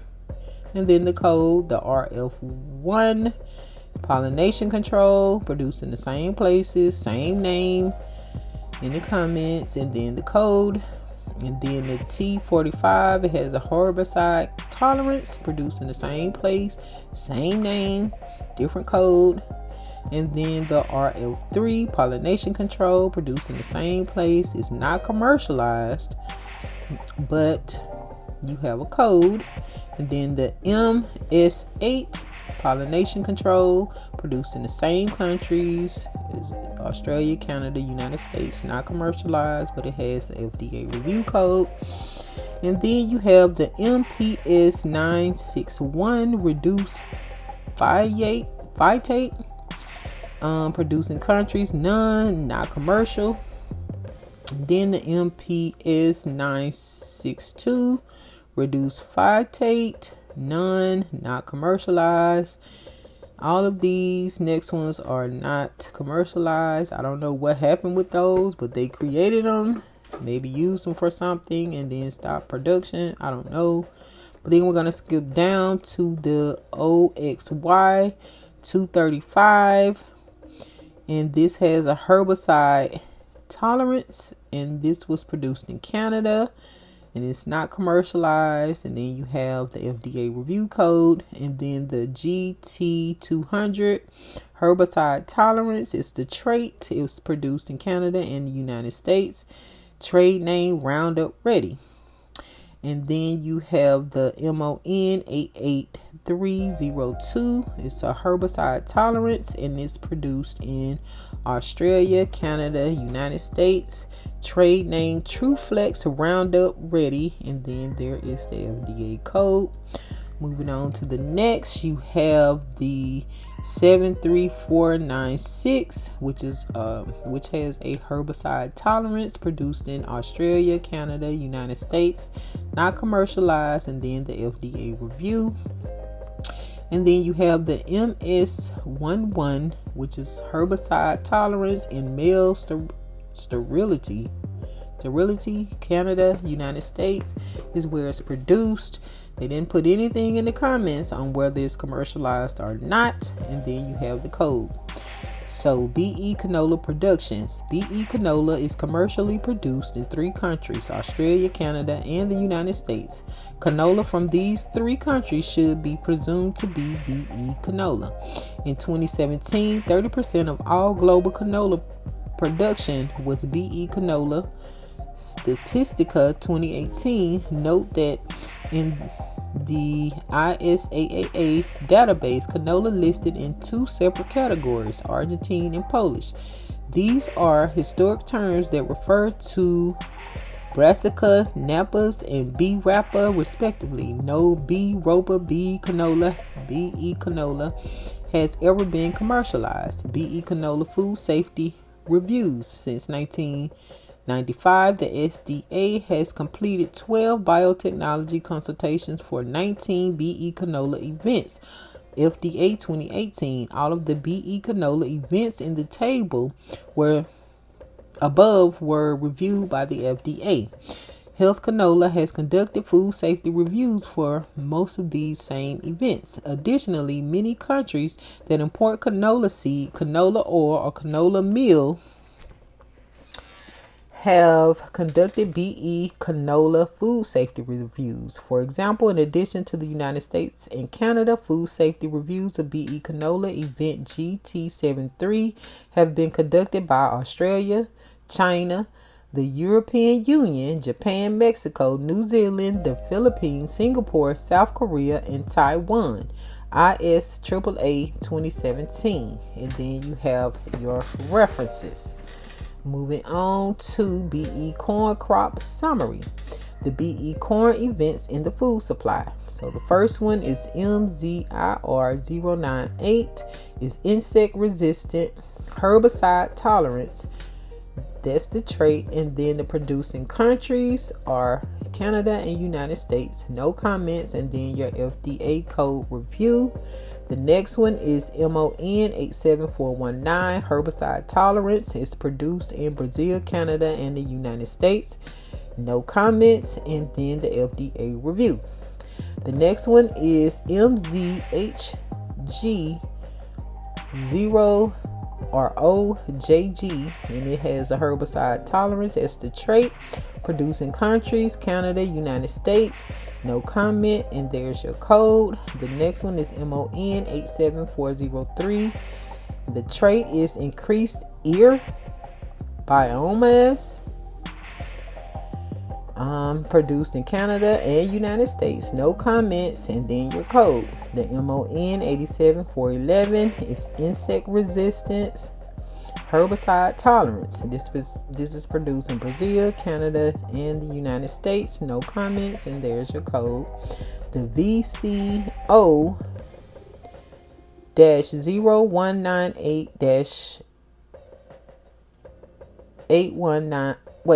VCO-01981-5.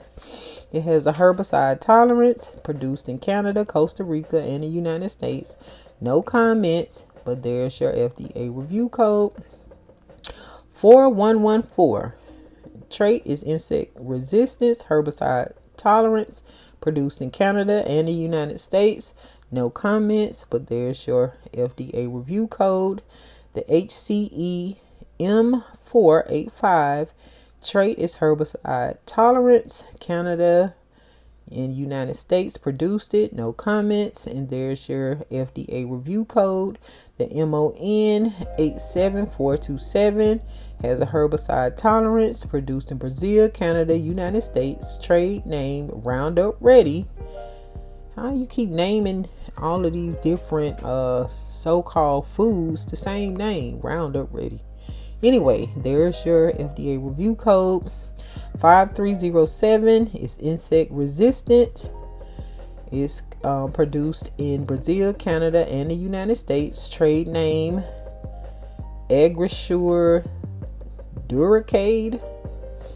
And then you have the FDA review code. And next is the DAS 40278. It has a herbicide tolerance. Produced in Brazil, Canada, United States. Trade name Enlist. And then you have the FDA review code. The next one is the MON 87460. It says a drought tolerance is the trait. Produced in Brazil, Canada, United States. Trade name Genuity Drought Guard. And there's your code. The next one is the MIR 162 insect resistance. Produced in Argentina, Brazil, Canada, Colombia, Paraguay, and United States. Trade name is Agrasure Viptera. And there is your FDA review code. The next one is 98140. It has a herbicide tolerance as the trait. Produced in Argentina, Canada, and United States. Trade name Optimum GAT. And there is your FDA review code. The next one is MON 89034. The trait is insect resistance. Produced in Argentina, Brazil, Canada, Honduras, Paraguay, Philippines, South Africa, and the United States. Trade name Yield Guard VT Pro. And there is your FDA review code. The next one is 3272 Alpha Amylase. And this is produced in Brazil, Canada, and United States. Trade name Enogene. And there's your code. MIR 604. Insect resistant is the trait. Produced in Argentina, Brazil, Canada, and the United States. Trade name Agrasure RW. And there's your code. The next one is LY038 increased lysine. And this is produced in Canada, United States. Trade name Mavera Maize. And there's your code. MON 88017. Insect resistance is the trait. Produced in Argentina, Brazil, Canada, Honduras, and the United States. Trade name Yield Guard VT Rootworm RR2. There's your code. 59122. Insect resistant herbicide tolerance. Canada is where it's produced. In the United States. Trade name Herculex. And there is your code. TC6275 insect resistant herbicide tolerance. This is produced in Canada and the United States. No comments on that one. And then there's your code. The next one is MON 863 insect resistance. Produced in Canada and United States. Trade name Yield Guard Rootworm RW and Max Guard. There's your code. The next one is TC1507. Insect resistance, herbicide tolerance is the trait. Produced in Argentina, Brazil, Canada, Colombia, Cuba, Honduras, Pakistan, Paraguay, Philippines, South Africa, United States, and Uruguay. Trade name Herculex I and Herculex CB. Here's your code name. The next one is NK603 herbicide tolerance. Produced in Argentina, Brazil, Canada, Colombia, Honduras, Panama, Paraguay, Philippines, South Africa, United States, and Uruguay. Trade name Roundup Ready 2. There's your code. And then the next one is MS6 male sterility. United States is where it's produced. Trade name Invigor. And there is your code. The next one is 676. It has a herbicide tolerance, male sterility, produced in the U.S. There's your code. No comments. The next one is 678. Pollination control, produced in U.S. No comments. There's your code. 680. Herbicide tolerance, male sterility, produced in U.S. No comment. There's your code. CBH 351 insect resistant herbicide tolerance, produced in U.S. Trade name Starlink. And there's your code. The next one is GA21. It has a herbicide tolerance, produced in Argentina, Brazil, Canada, Paraguay, Philippines, South Africa, United States, and Uruguay. Trade name Roundup Ready, Agrasure GT. There's your code. DBT418 insect resistance, Canada, United States is where it produced. Trade name BT Extra.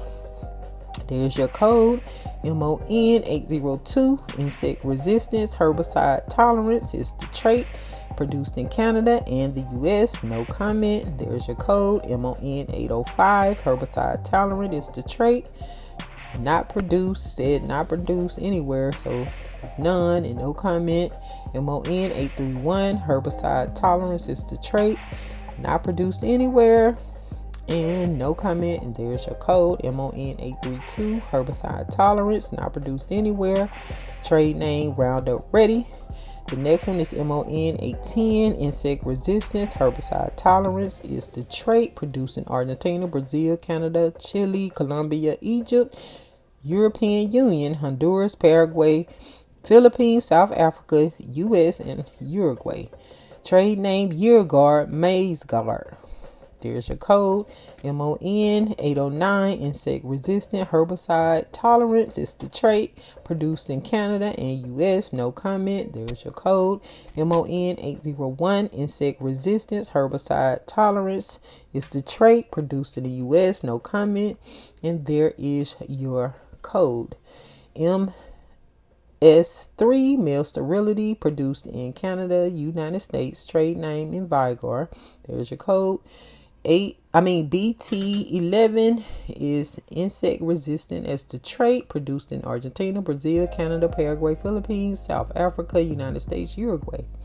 Trade name AgriSure CB/LL. There's your code, DLL25. Herbicide tolerance is the trait. Produced in Canada, US, no comments. And there's your code, T14. Herbicide tolerance is the trait. Produced in Canada and US. Trade name Liberty Link. There's your code, BT176. Insect resistance is the trait. Produced in Argentina, Canada, and US. Trade name Nature Guard, Knockout, and Maximizer. There's your code, T25. Herbicide tolerance is the trait. Produced in Argentina, Brazil, Canada, United States. Trade name Liberty Link. And there's your code, BT10. Insect resistant is the trait. It says it's not produced anywhere. No comment and no FDA review code. The next one is 32138. It's fertility control. That's the trait. Produced in Brazil and US. Trade name 32138. SPT maintainer.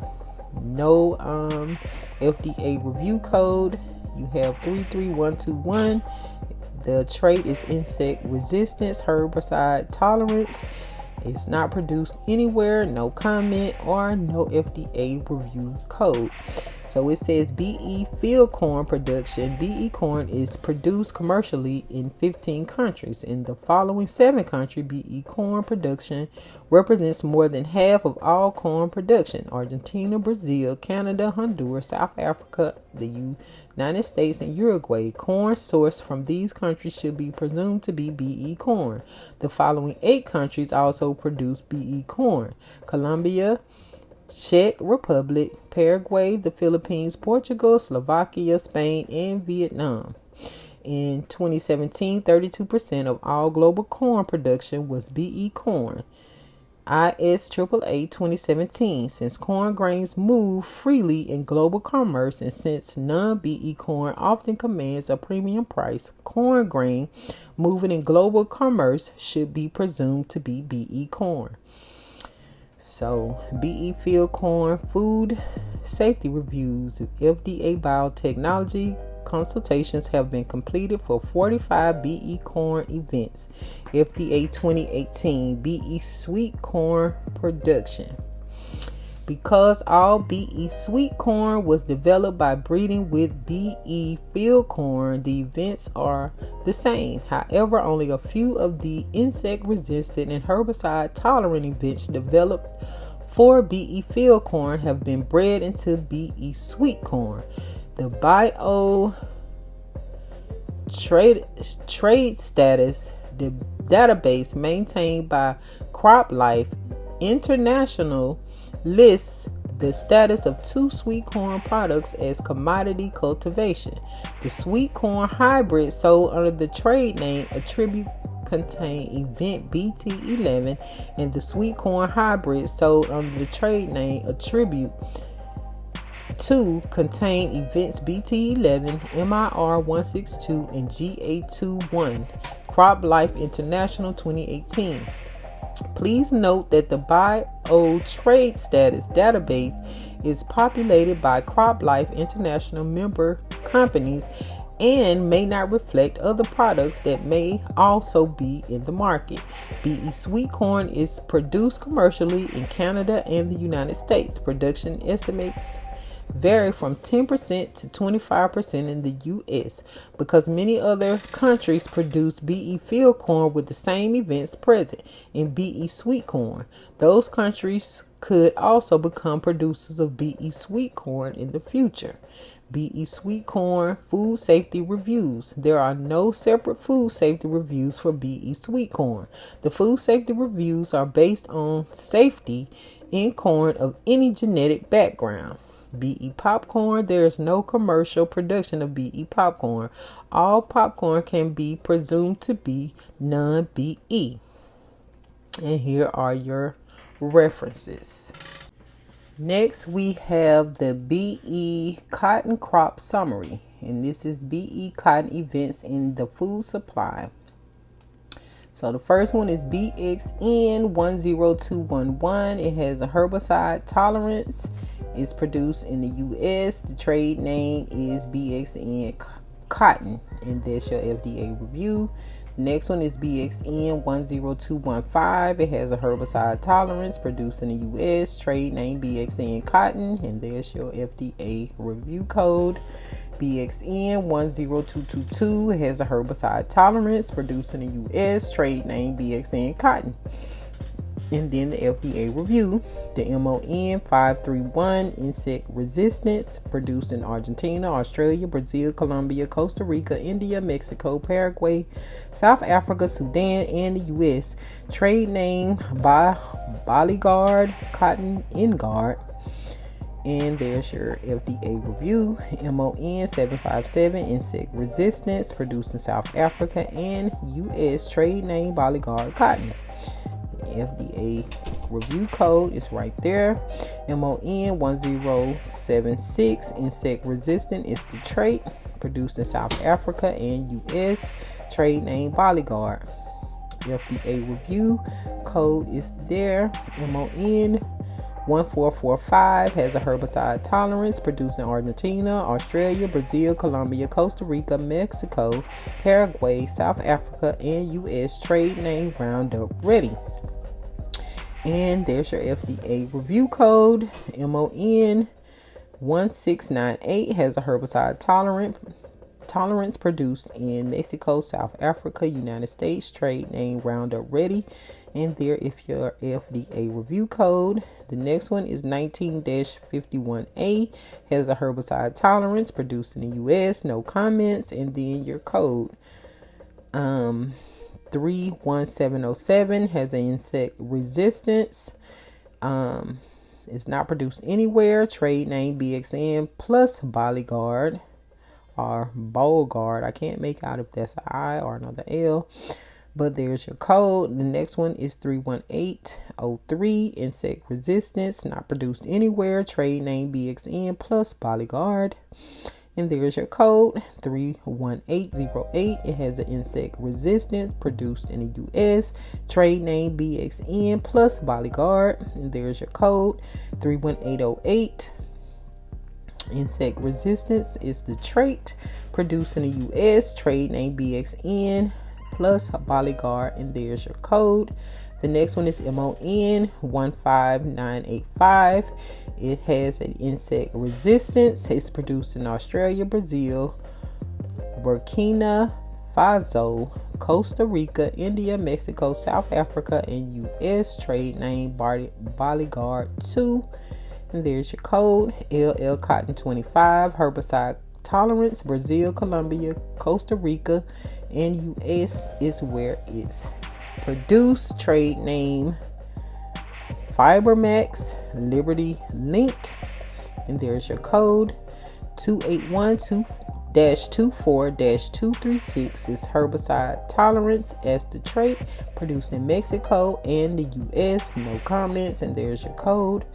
3006-210-23 has a herbicide tolerance, insect resistance, and is produced in Mexico and US. No comments, and there's your code. MON-88913-8 has a herbicide tolerance, produced in Australia, Brazil, Costa Rica, Mexico, South Africa, and US. Trade name Roundup Ready Flex.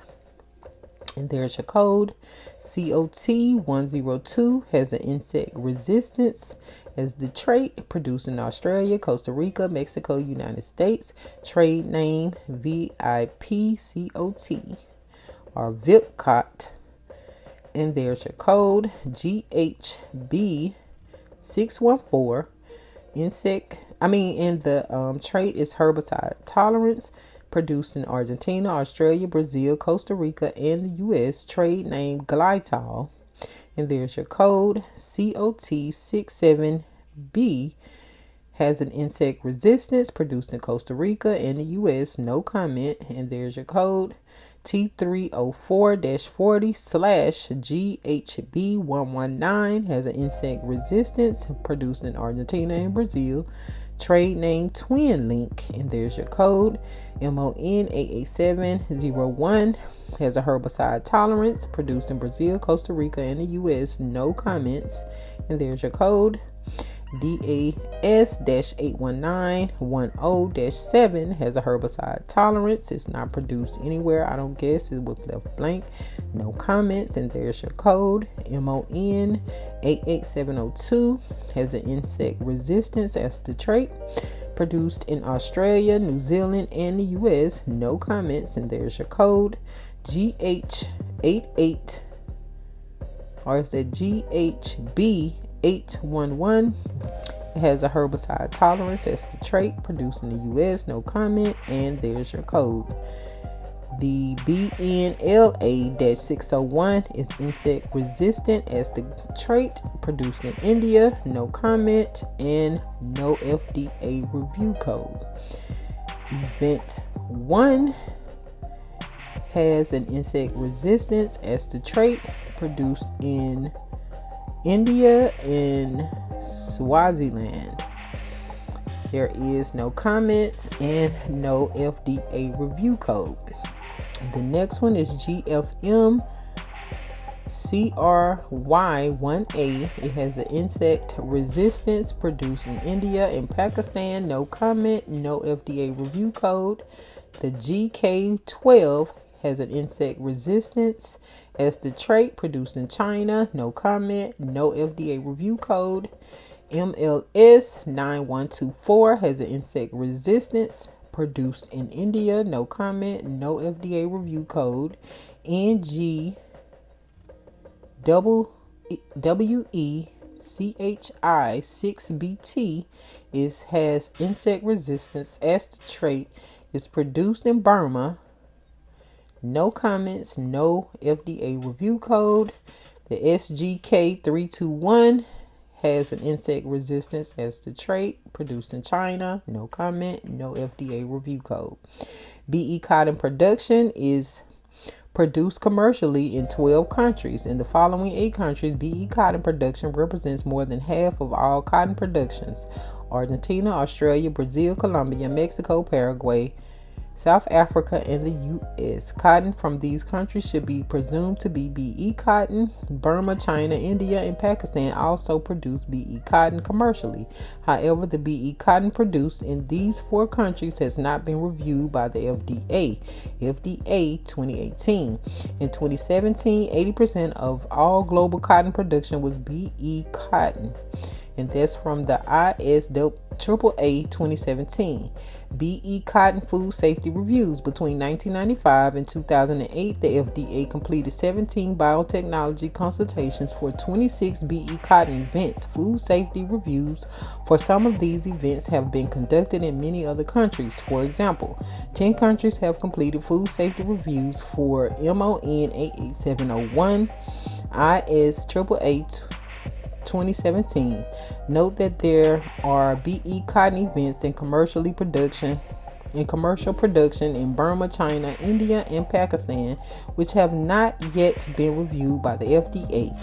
ISAAA 2017. And here are your references.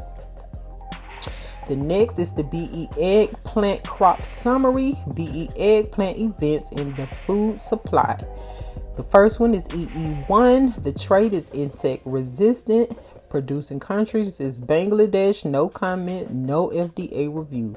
BE eggplant production. BE eggplant is commercially produced only in Bangladesh. However, news reports suggest that BE eggplant is also being grown in India. Business Standard 2014, USDA FAS 2017. Farmers in Bangladesh have been producing BE eggplant since 2014 with about 2,400 HA of production in 2017. About 5% of the Bangladesh eggplant crop was BE eggplant, and this comes from ISAAA 2017. For phytosanitary reason, USDA APHIS does not admit fresh eggplant fruit into the United States from Bangladesh. USDA APHIS 2018. BE eggplant food safety reviews. No FDA biotechnology consultation have been completed for BE eggplant, and this is their references. Next is the BE papaya crop summary. BE papaya events in the food supply. The first one is the 55-1. The trait is virus resistance. Producing countries, Canada and United States. Trade names are Rainbow and Sunup. And there's your FDA review code. The next one is 63-1. Trait is virus resistance. Producing countries, Canada and United States. Comments not commercialized. And there is no FDA review. And the next one is Huangnong number 1, and is virus resistance as the trait. Produced in China. No comments, no FDA review code. The next one is X17-2, and it has virus resistance as the trait. Produced in the US, not commercialized, and there's your FDA review code. BE papaya production. BE papaya is produced commercially in only 2 countries, China and the US. All BE papaya production in the US is based on event 55-1. BE papaya event 63-1 and X17-2 were never commercialized. Papaya produced in the US should be presumed to be BE papaya. For phytosanitary reason, USDA APHIS does not admit fresh papaya fruit into the US from China. USDA APHIS 2018. BE papaya food safety reviews. The FDA has completed biotechnology consultations for BE papaya events 55-1 and X17-2. FDA 2018. There have been no food safety reviews for BE papaya event 63-1 in Huangnong number 1, and that is from ISAAA 2017. The BE papaya event that is produced commercially in China has not been reviewed by the FDA. And here are your references. The next one is the BE pineapple pink flesh crop summary. BE pineapple events in the food supply. And the event is EF2-114. Trait is increased levels of carotenoids and inhibition of flowering. This is produced in Costa Rica, and the trade name is Pink Glow. And there is your FDA review code. BE pineapple production. BE pineapple with pink flesh is grown in Costa Rica. According to Del Monte, BE pineapple is available for sale in the U.S. Del Monte 2020. Yellow flesh pineapple may be presumed to be non-BE pineapple. BE pineapple food safety reviews. The FDA completed a biotechnology consultation on BE pineapple in 2016. FDA 2016. And here are your references. The next one is BE Potato Crop Summary. BE Potato Events in the Food Supply. The first one is X17, and it said the trait is reduced black spot bruising, late blight protection, reduced levels of free asparagine, and reducing sugars. The producing countries is Canada and US. Trade name Innate Acclimate. And there's your FDA review code. The Y9 says reduce black spot bruising, late blight protection, reduce levels of free asparagine, and reducing sugars. And they are produced in Canada and the US. Trade name Innate Hibernate. And there's your code. V11 reduce black spot bruising, reduce levels of free asparagine, and reducing sugars. Produced in US. Trade name Innate Invigorate. And there's your code. W8 reduce black spot bruising, reduce levels of free asparagine, and reducing sugars is the trait. Produced in Canada, US. Trade name Innate. And there's your code. F10. The trait is reduced black spot bruising, reduced levels of free asparagine, and reducing sugars. Produced in Canada, US. Trade name Innate Generate. And there's your code. E12 reduce black spot bruising, reduces levels of free asparagine, and reducing sugars. Produced in Canada and US. Trade name Innate Cultivate. The next one is J3 reduce black spots bruising, reduce levels of free asparagine, and they are produced in Canada and US. The trade name is Innate Accelerate. And there's your code. J55 reduce black spots bruising, reduce levels of free asparagine, and reducing sugars. Produced in Canada and US. No comments. And there's your code. G11 reduce black spot bruising, reduce levels of free asparagine, and reducing sugars as the trait. Produced in the US. No comment. And there's your code. The H50 reduce black spots bruising, reduce levels of free asparagine, and reducing sugars. Produced in US. No comment. And there's your code. The RBM T21-350 is virus resistant and is produced in Canada and the US. Trade name New Leaf Plus Russet Burbank. And there's your code. The RBMT 21-129 is virus resistant, produced in Canada and US. Trade name New Leaf Plus Russet Burbank. And there's your code. The next one is RBMT 22-082, virus resistant, produced in Canada and US. Trade name New Leaf Plus Russet Burbank. There's your code. The RBMT 21-152 is virus resistant, produced in the US. Trade name New Leaf Plus Russet Burbank. And there's your code. The RBMT 22-238 is virus resistant, produced in the US. Trade name New Leaf Plus Russet Burbank. And there's your code. The next one is RBMT 22186, virus resistant, produced in US. Trade name New Leaf Plus Russet Burbank. There's your code. The next one is RBMT 22262, virus resistant, produced in US. Trade name New Leaf Plus Russet Burbank. And there's your code. The next one is RBMT 15-101. Trait is virus resistance, produced in Canada and US. Trade name New Leaf Y Russet Burbank. And there's your code. SCMT 15-15 is virus resistant, produced in Canada and US. Trade name Shepherdie New Leaf Y. And there's your code. The next one is SCMT 15-02, virus resistant is the trait.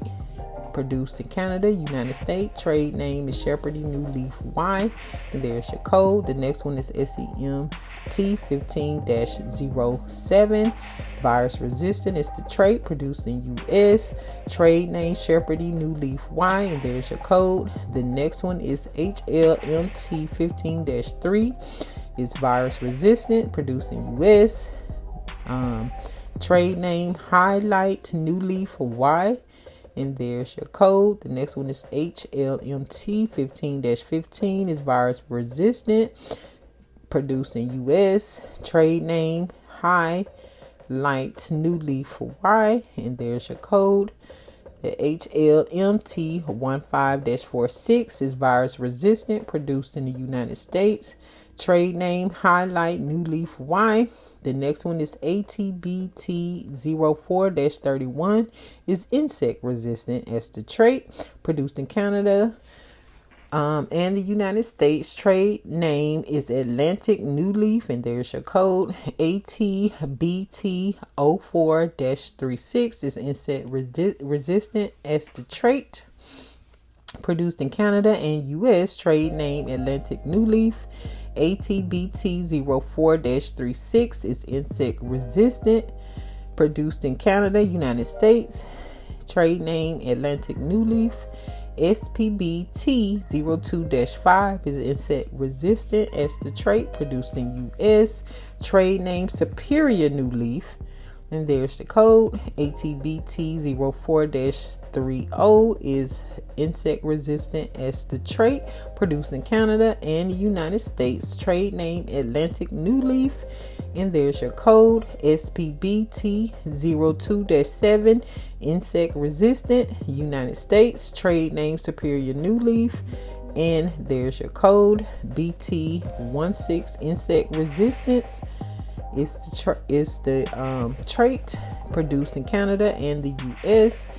Trade name is New Leaf Russet Burbank, and there's your code. BT10 is insect resistant as the trait, produced in Canada and the United States. Trade name is New Leaf Russet Burbank, and there is your code. BT17 is insect resistant, produced in Canada and the United States. Trade name is New Leaf Russet Burbank, and there's your code. BT12 is insect resistant as the trait, produced in Canada and the United States. Trade name is New Leaf Russet Burbank. There's your code. BT23 insect resistant is the trait, produced in Canada and the United States. Trade name is New Leaf Russet Burbank. There's your code. BT06 insect resistant is the trait, produced in Canada and the US. Trade name is New Leaf Russet Burbank, and there's your code. BT18 is insect resistant as the trait, produced in Canada and the US. Trade name New Leaf Russet Burbank, and there is your code. BE potato production. BE potatoes are in commercial production in the United States and Canada. Current production is relatively minor. And this is from ISAAA 2017. Estimated 3,000 HA of BE potato production in the United States in 2017. BE potato versions have been developed for 3 potato cultivars: Atlantic, Ranger Russet, and Russet Burbank. All other potato cultivars may be presumed to be non-BE potatoes. Some fresh market BE potatoes are sold under the trade name White Russet. BE potato food safety reviews. Between 1995 and 2017, the FDA completed 9 biotechnology consultations for 38 BE potato events. FDA 2018. Of these, 27 events were reviewed in the 1990s, and none of these remain in commercial production at this time. Since 2014, FDA has reviewed 11 new BE potato events. Some of these are currently in the market. Food safety reviews for events E12, F10, and J3 have also been conducted by Australia, Canada, Mexico, and New Zealand. and that is from ISAAA 2017. And here are your references. BE Salmon Summary. BE Salmon Events in the Food Supply. We have the EO-1A Trade Growth Rate. Producing countries Canada and US. Trade name Aqua Advantage. And there's your code. BE Salmon Production. BE Salmon is currently produced in Canada and the US, Indiana. Aqua Bounty Technologies Inc. received approval from the FDA to produce BE Salmon at a facility in Indiana, FDA 2018. Salmon eggs are shipped from Canada to Indiana for grow out to market size. BE Salmon Food Safety Reviews. BE Salmon has been approved for food use by the FDA in the United States, FDA 2015, and by Health Canada and the Canadian Food Inspection Agency in Canada, Health Canada 2016. As part of its approval, FDA determined that the salmon is as safe for consumption as its non-engineered counterpart. And here are the references. BE Soybean Crop Summary. BE Soybean Events in the Food Supply. 40-3-2. The first one is herbicide tolerant, and it's produced in Argentina, Brazil, Bolivia, Canada, Costa Rica, Mexico, Paraguay, South Africa, the United States, and Uruguay. Trade name Roundup Ready. G94-1, G94-19, G94-168 Alter Oil Profile. These are produced in Canada and the United States. No comments, no FDA review. So as of now, none of these have an FDA review code. So the next one is A5547-127. The trait is herbicide tolerant, produced in Argentina, Brazil, Canada, the United States, and Uruguay. The trade name is Liberty Link. The A2704-12 has a herbicide tolerant, produced in Argentina, Brazil, Canada, the United States, and Uruguay. Trade name Liberty Link. MON 89788 has a herbicide tolerance, produced in Canada, Costa Rica, the United States, and Uruguay. Trade name Genuity Roundup Ready to Yield. 356043 has a herbicide tolerance, produced in Canada and the United States. Trade name Optimum GAT or Optimum GAT. The next one is 305423. Alter Oil Profile is the trait. Canada and the United States is the producers. Trade name Trius and Plenish. MON 87701 is insect resistant, produced in Argentina, Canada, and the United States. MON 87705 Alter Oil Profile, produced in Canada and the United States. Trade name Vista Gold. MON 87708 herbicide tolerant is the trait, produced in Brazil, Canada, and the US. Trade name Genuity Roundup Ready to Extend. DAS-68416-4 has a herbicide tolerance as the trait, produced in Brazil, Canada, and the United States. Trade name Enlist.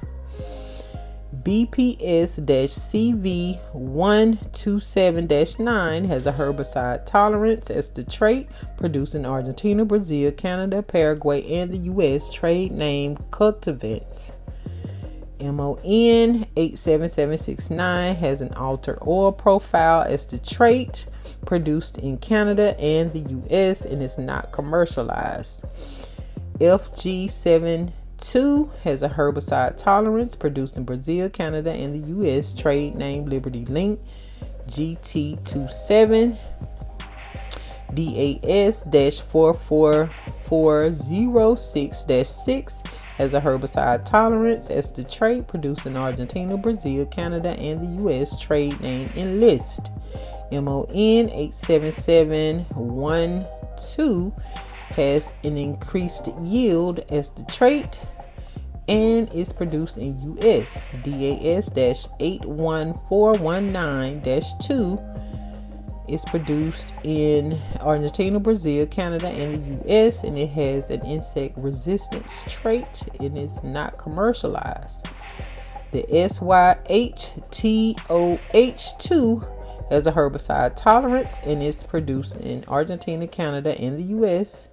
The MON 87751 has an insect resistance as the trait, produced in Brazil, Canada, and the U.S. HB4 has altered growth properties as the trait and produced in Argentina. BE soybean production. BE soybean is produced commercially in the following 8 countries: Argentina, Bolivia, Brazil, Canada, Paraguay, South Africa, the United States, and Uruguay. In all of these countries, this production represents more than 80% of total soybean production. In 2017, 77% of all global soybean production was BE soybean. Statistica 2018, similar to corn, soybean grain moving in global commerce should be presumed to be BE soybean. In the United States, more than 90% of soybean production is BE soybean, and that's from the USDA-ERS 2018. Source non-BE soybean command a price premium of $1/BU. If you did not specifically purchase non-BE or soybean, you should presume that your soybean is BE soybean. BE soybean food safety reviews. Between 1995 and 2017, the FDA completed 19 biotechnology consultations on 20 BE soybean events. FDA 2017.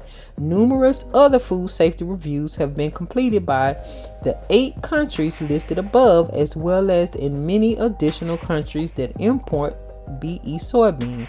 For any given BE soybean event, the ISAAA database is a good resource for determining which countries have conducted food safety reviews. For example, event. They have no references for... Oh, here are the references for the soybeans. All right, the next one is BE Summer Squash Crop Summary. BE Summer Squash Events in the Food Supply. The first one is ZW20. The trait is virus resistance, produced in Canada and the US. No comments, but here is the FDA review code. The next one is CZW3. The trait is virus resistance, produced in Canada and the US. No comment, and there is the FDA review code. BE Summer Squash Production. BE Summer Squash is commercially produced at a low level in the US. ISAAA 2017 estimates total production of 1,000 HA, 2,471 acres. BE versions of green, zucchini, yellow straight neck, and yellow crook neck squash are in the market. BE Summer Squash food safety reviews. The FDA has completed 2 biotechnology consultations for 2 BE squash events, FDA 2018.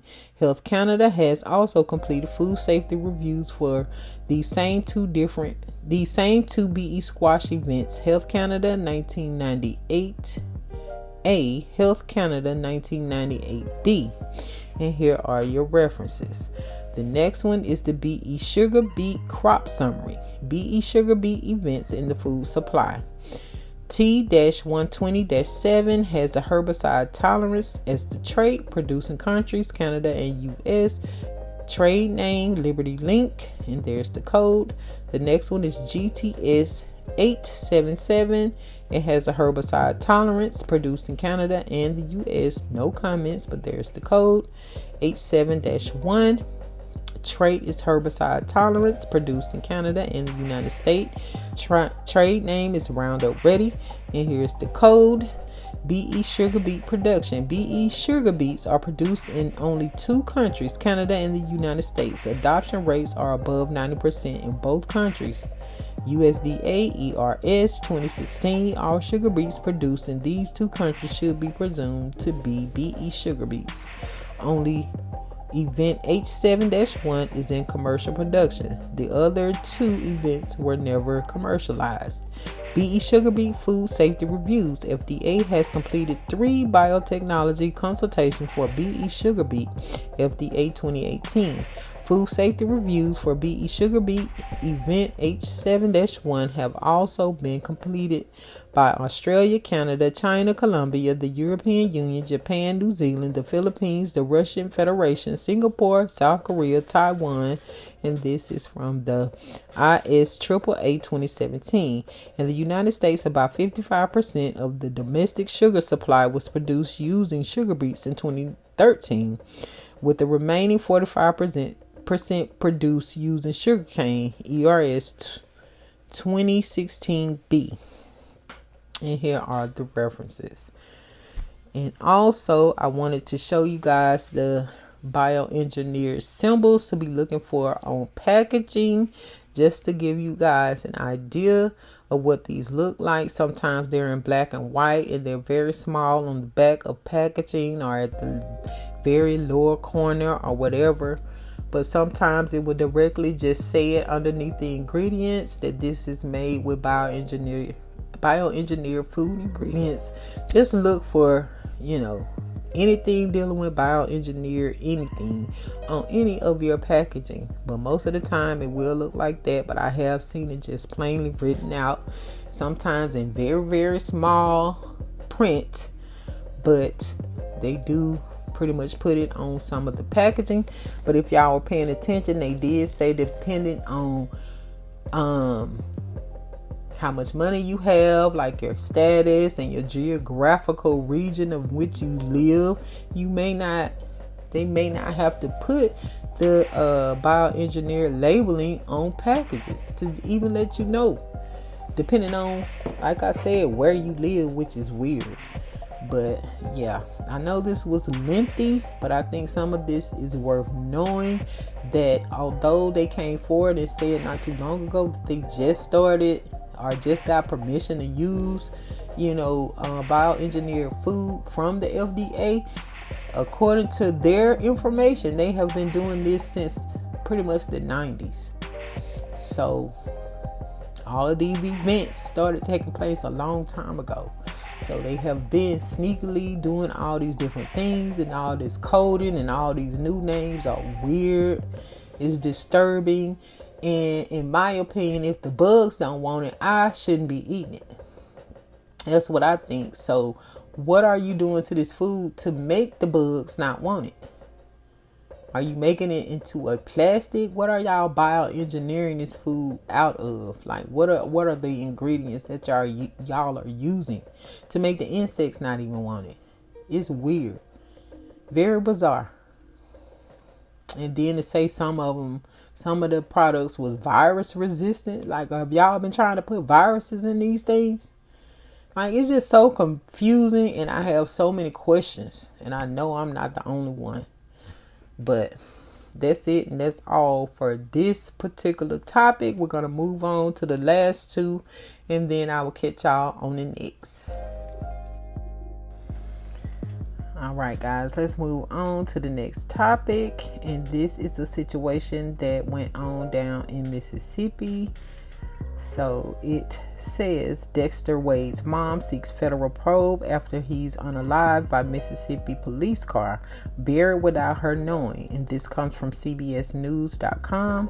The family of a man who was fatally struck by an off-duty police officer SUV, then buried without their knowledge, is calling for a federal investigation. Dexter Wade, 37, was unalived on March 5th, according to his death certificate, less than an hour after he left home following an argument. Despite his mother, Bertha Wade, reported him missing to the Jackson Police Department in Mississippi. Days later, she said she wasn't informed of his death until August the 24th. Nearly 6 months after he passed, he just disappeared off the face of the earth, and nobody knew where he was. None of his friends, nobody, Wade said. All the time, he was right down there in the morgue.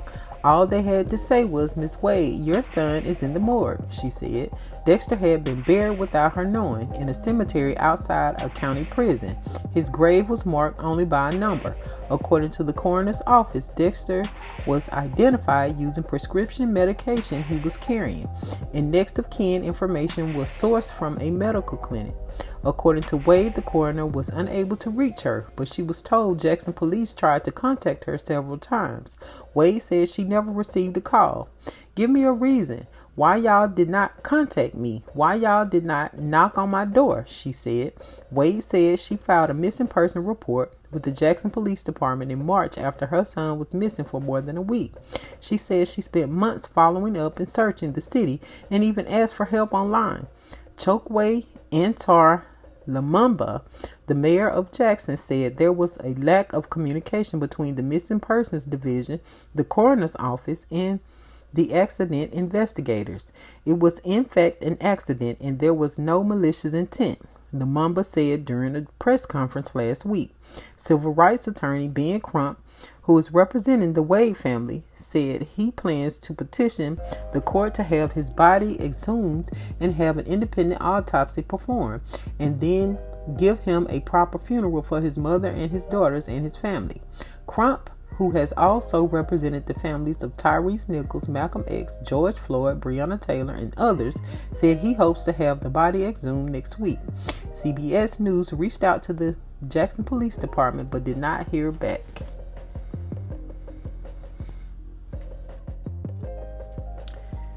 That is absolutely insane for an off-duty cop to hit someone, have them sent to the morgue, and be buried without even not even sending a note, a text message, or anything to his family, friends, loved ones. It's like, it's almost hard to believe that it wasn't intentional. If you did so much to try to cover it up, what were you doing it for if it wasn't intentional? So it's not unbelievable because I'm from Mississippi and that is the most prejudiced place I've ever experienced. It's so much prejudice, racist, anti-black, anything other than pale or clear.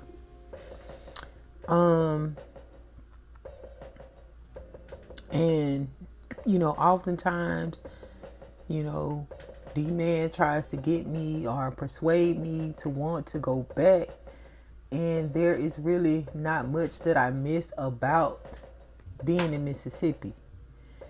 I can recall one night I was walking and a white male spit out of a school bus at me. That is the only place in this country I have ever been spit at. But that situation has stuck with me for so many years. But I have so many other stories as to, my experiences with the level of discrimination, the level of racism, the level of just racial prejudices, as far as trying to get housing, trying to get jobs, trying to go to school, just trying to do anything. And I don't miss it. And the fact that they have different situations set up for you to be or to encounter cops and sheriffs and all of that is just so it's like no way around it.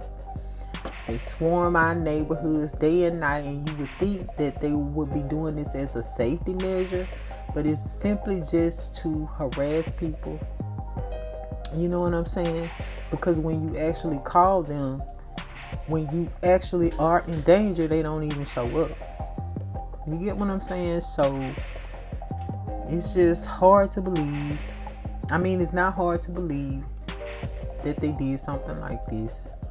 I don't know why Mississippi is so, full of hate from the opposite race. But I just don't understand. So I don't have any desire to go back to that and be singled out. I don't have any desire to be racially profiled. I don't have any desire for all of the altercations that we go through with cops. You know what I'm saying? Because they're not all stand-up type people. They don't all have integrity. You know what I'm saying? And it's just a shame. So when you are put in a position to protect and serve, but you're actually the perpetrator. So who is supposed to protect us from these perpetrators? So it's a lose-lose situation. I love my people that are there. We have always been hospitable people. And I think it's because we have to endure so much in that environment to where we love on each other. We treat each other like family. And, we try to protect each other to the best of our ability in that state. So I think that's why Mississippi is so much different than anywhere else that I've lived as far as the people. My people. I'm not talking about any other community. So I do miss that. But everything else outside of that, I do not miss. They try to make it harder on every level. Even when it's your own kind working in certain places, they are the worst. It's like coons in a high power position. Horrible. They go harder against their own than the actual opposite race. So it's sad that this mother had to go through this. It's sad that she had to figure out what happened to her son the way that she did. It's sad that he has to be exhumed and then put into the ground so that his family can give him a homegoing ceremony. But like I said, it's just ridiculous. I know that it's bits and pieces of racist people all over, but it's nothing like Mississippi and Alabama. And probably some parts of like Tennessee might be the same way. Because where I grew up, Tennessee is not that far. So yeah. That's how I feel about that. Let me know what y'all thoughts are on these topics. Even the bioengineered foods, as well as this one in regards to Miss Wade and her son's situation. So yeah. So y'all, on another topic, and this will be the last one for this chat session. I did have a few more, but this one ended up being so lengthy, I'm going to have to bring those topics over into the next session. But anyway, this will be the last one for this one. So let's get into it. It says, Monica says C. Murder left her heartbroken. Walks red carpet with new man. And this is from Vibe. Monica has opened up about her relationship with C. Murder, revealing that the incarcerated rapper left her heartbroken. She also added that she's looking to move forward with her love life. The veteran songstress recently made a public appearance at Nelly's Black and White Ball. She turned heads by bringing along a new man as her date, leading many fans to inquire about her dealings with C. Murder. In a post on the Shade Room Instagram account, numerous users noted the presence of Monica's date and questioned whether her and C. Murder were still an item. The Atlanta native responded to one commenter by joking that she hadn't mentioned C Murder's name in quite some time while urging her fans to follow suit. I haven't said his name in 2 years, Monica wrote, adding a string of laughter emojis. Can y'all follow my lead like y'all did when I brought him up? One band, one sound. The 43-year-old would later address the status of her dealings with C Murder in a subsequent comment, admitting that the pair were no longer together, while wishing him well in his fight for freedom. Well, here it is in short. I got my heart broken again, and that's okay, Monica shared. Learned yet another valuable lesson. I went through it, got over it. Now I can laugh about it. Life continues. I feel great that through it he has representation to one day be free. Let's move forward. In 2020, Monica publicly vowed to assist C Murder in his fight to overturn his murder conviction stemming from the 2002 shooting death of Stephen Thomas in Louisiana. The singer's comments at the time spurred speculation that the former couple was possibly working towards rebuilding their relationship. They began dating prior to C Murder's incarceration after being charged in the pow-powing, which he was ultimately convicted of in 2003. Last week, it was announced that C Murder's conviction would be upheld in court and he will serve out the remainder of the life sentence he received for the crime in 2009. So my thoughts on this, I was just really shocked to even know that they were a thing. I was a fan of Monica for many, many years, and I never knew that she was dating C Murder until after the fact. And I'm surprised that they tried to rekindle things while he is still incarcerated. So to me, that says she must have really been in love with him to even try to rekindle anything, not knowing whether he was going to get out or not. Yeah. I don't know if that screams desperation. I don't know if that was her first love. I don't know. It's just a little awkward. I mean, with her status, I don't understand why would she be checking for someone in prison. But hey, and then to say that at the end of the day he still broke your heart even after all of that. Wow. I don't think I would have announced that on social media. Anyway, let me know y'all thoughts. Did y'all know about Monica and C Murder back in the day? Because I sure didn't. So, with that being said, I know this has been a long one. But we are finally at the end of this chat session. I hope you have been inspired, informed, or entertained. Be sure to check us out on our other platforms that are listed on the description of our channel homepage. Make sure to click the notification bell to be notified of our future sessions. Share our podcast with a friend of a friend. And with that being said, thanks so much for your time and support. I look forward to the next one. Peace and love. And as always, be blissful. Peace. DJ Mike C on the track. Cause that be natural. Lady D. Ain't looking tacky. I keep my game tacky. Yo, Yeah, I'm so nappy. M.O.B. Cause that be natural. The infamous. Ain't looking tacky. Cause I keep my game tacky. I'm so pretty, I'm so fabu, I'm so natural, it's like it's a taboo. I'm so filthy, got the tattoo. Ain't nothing wrong. He's a blogger. And how you gonna get mad over motherfuckers' opinion? And the opinion's not about you. We can say mean things to girls as men. That don't make us bad men. Hey. Especially the way them hoes rap and what they rap about. Them ain't women, them bitches and hoes. They can treat them hoes like how you want them. Listen, guys, and punks and ladies and men and whoever, women act a certain kind of way. Ladies behave a certain kind of way. Bitches and hoes rap. Women don't. Women don't rap, they sing. Sing gospel. Hey. R&B. They do poetry.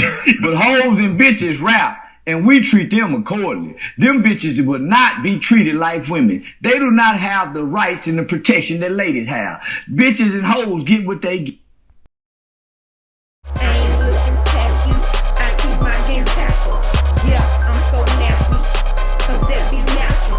I ain't looking tacky, cause I keep my game tactful. I'm so nappy, cause that be natural. Yo, I ain't looking tacky, I keep my game tactful. Yo, yeah, I'm so nappy, cause that be natural. Yo, I ain't looking tacky, cause I keep my game tactful. I'm so nappy, cause that be natural. Yo, I ain't looking tacky, I keep my game tactful. Yo, yeah, I'm so nappy, cause that be natural. Yo, I ain't looking tacky, cause I keep my game tactful. DJ Mike C on the track. Cause that be natural. Lady I ain't looking tacky, I keep my game tactful. Yo, Yeah, I'm so nappy, cause that be natural. the I ain't infamous. looking tacky, cause I keep my game tactful. I'm so pretty, I'm so faboo,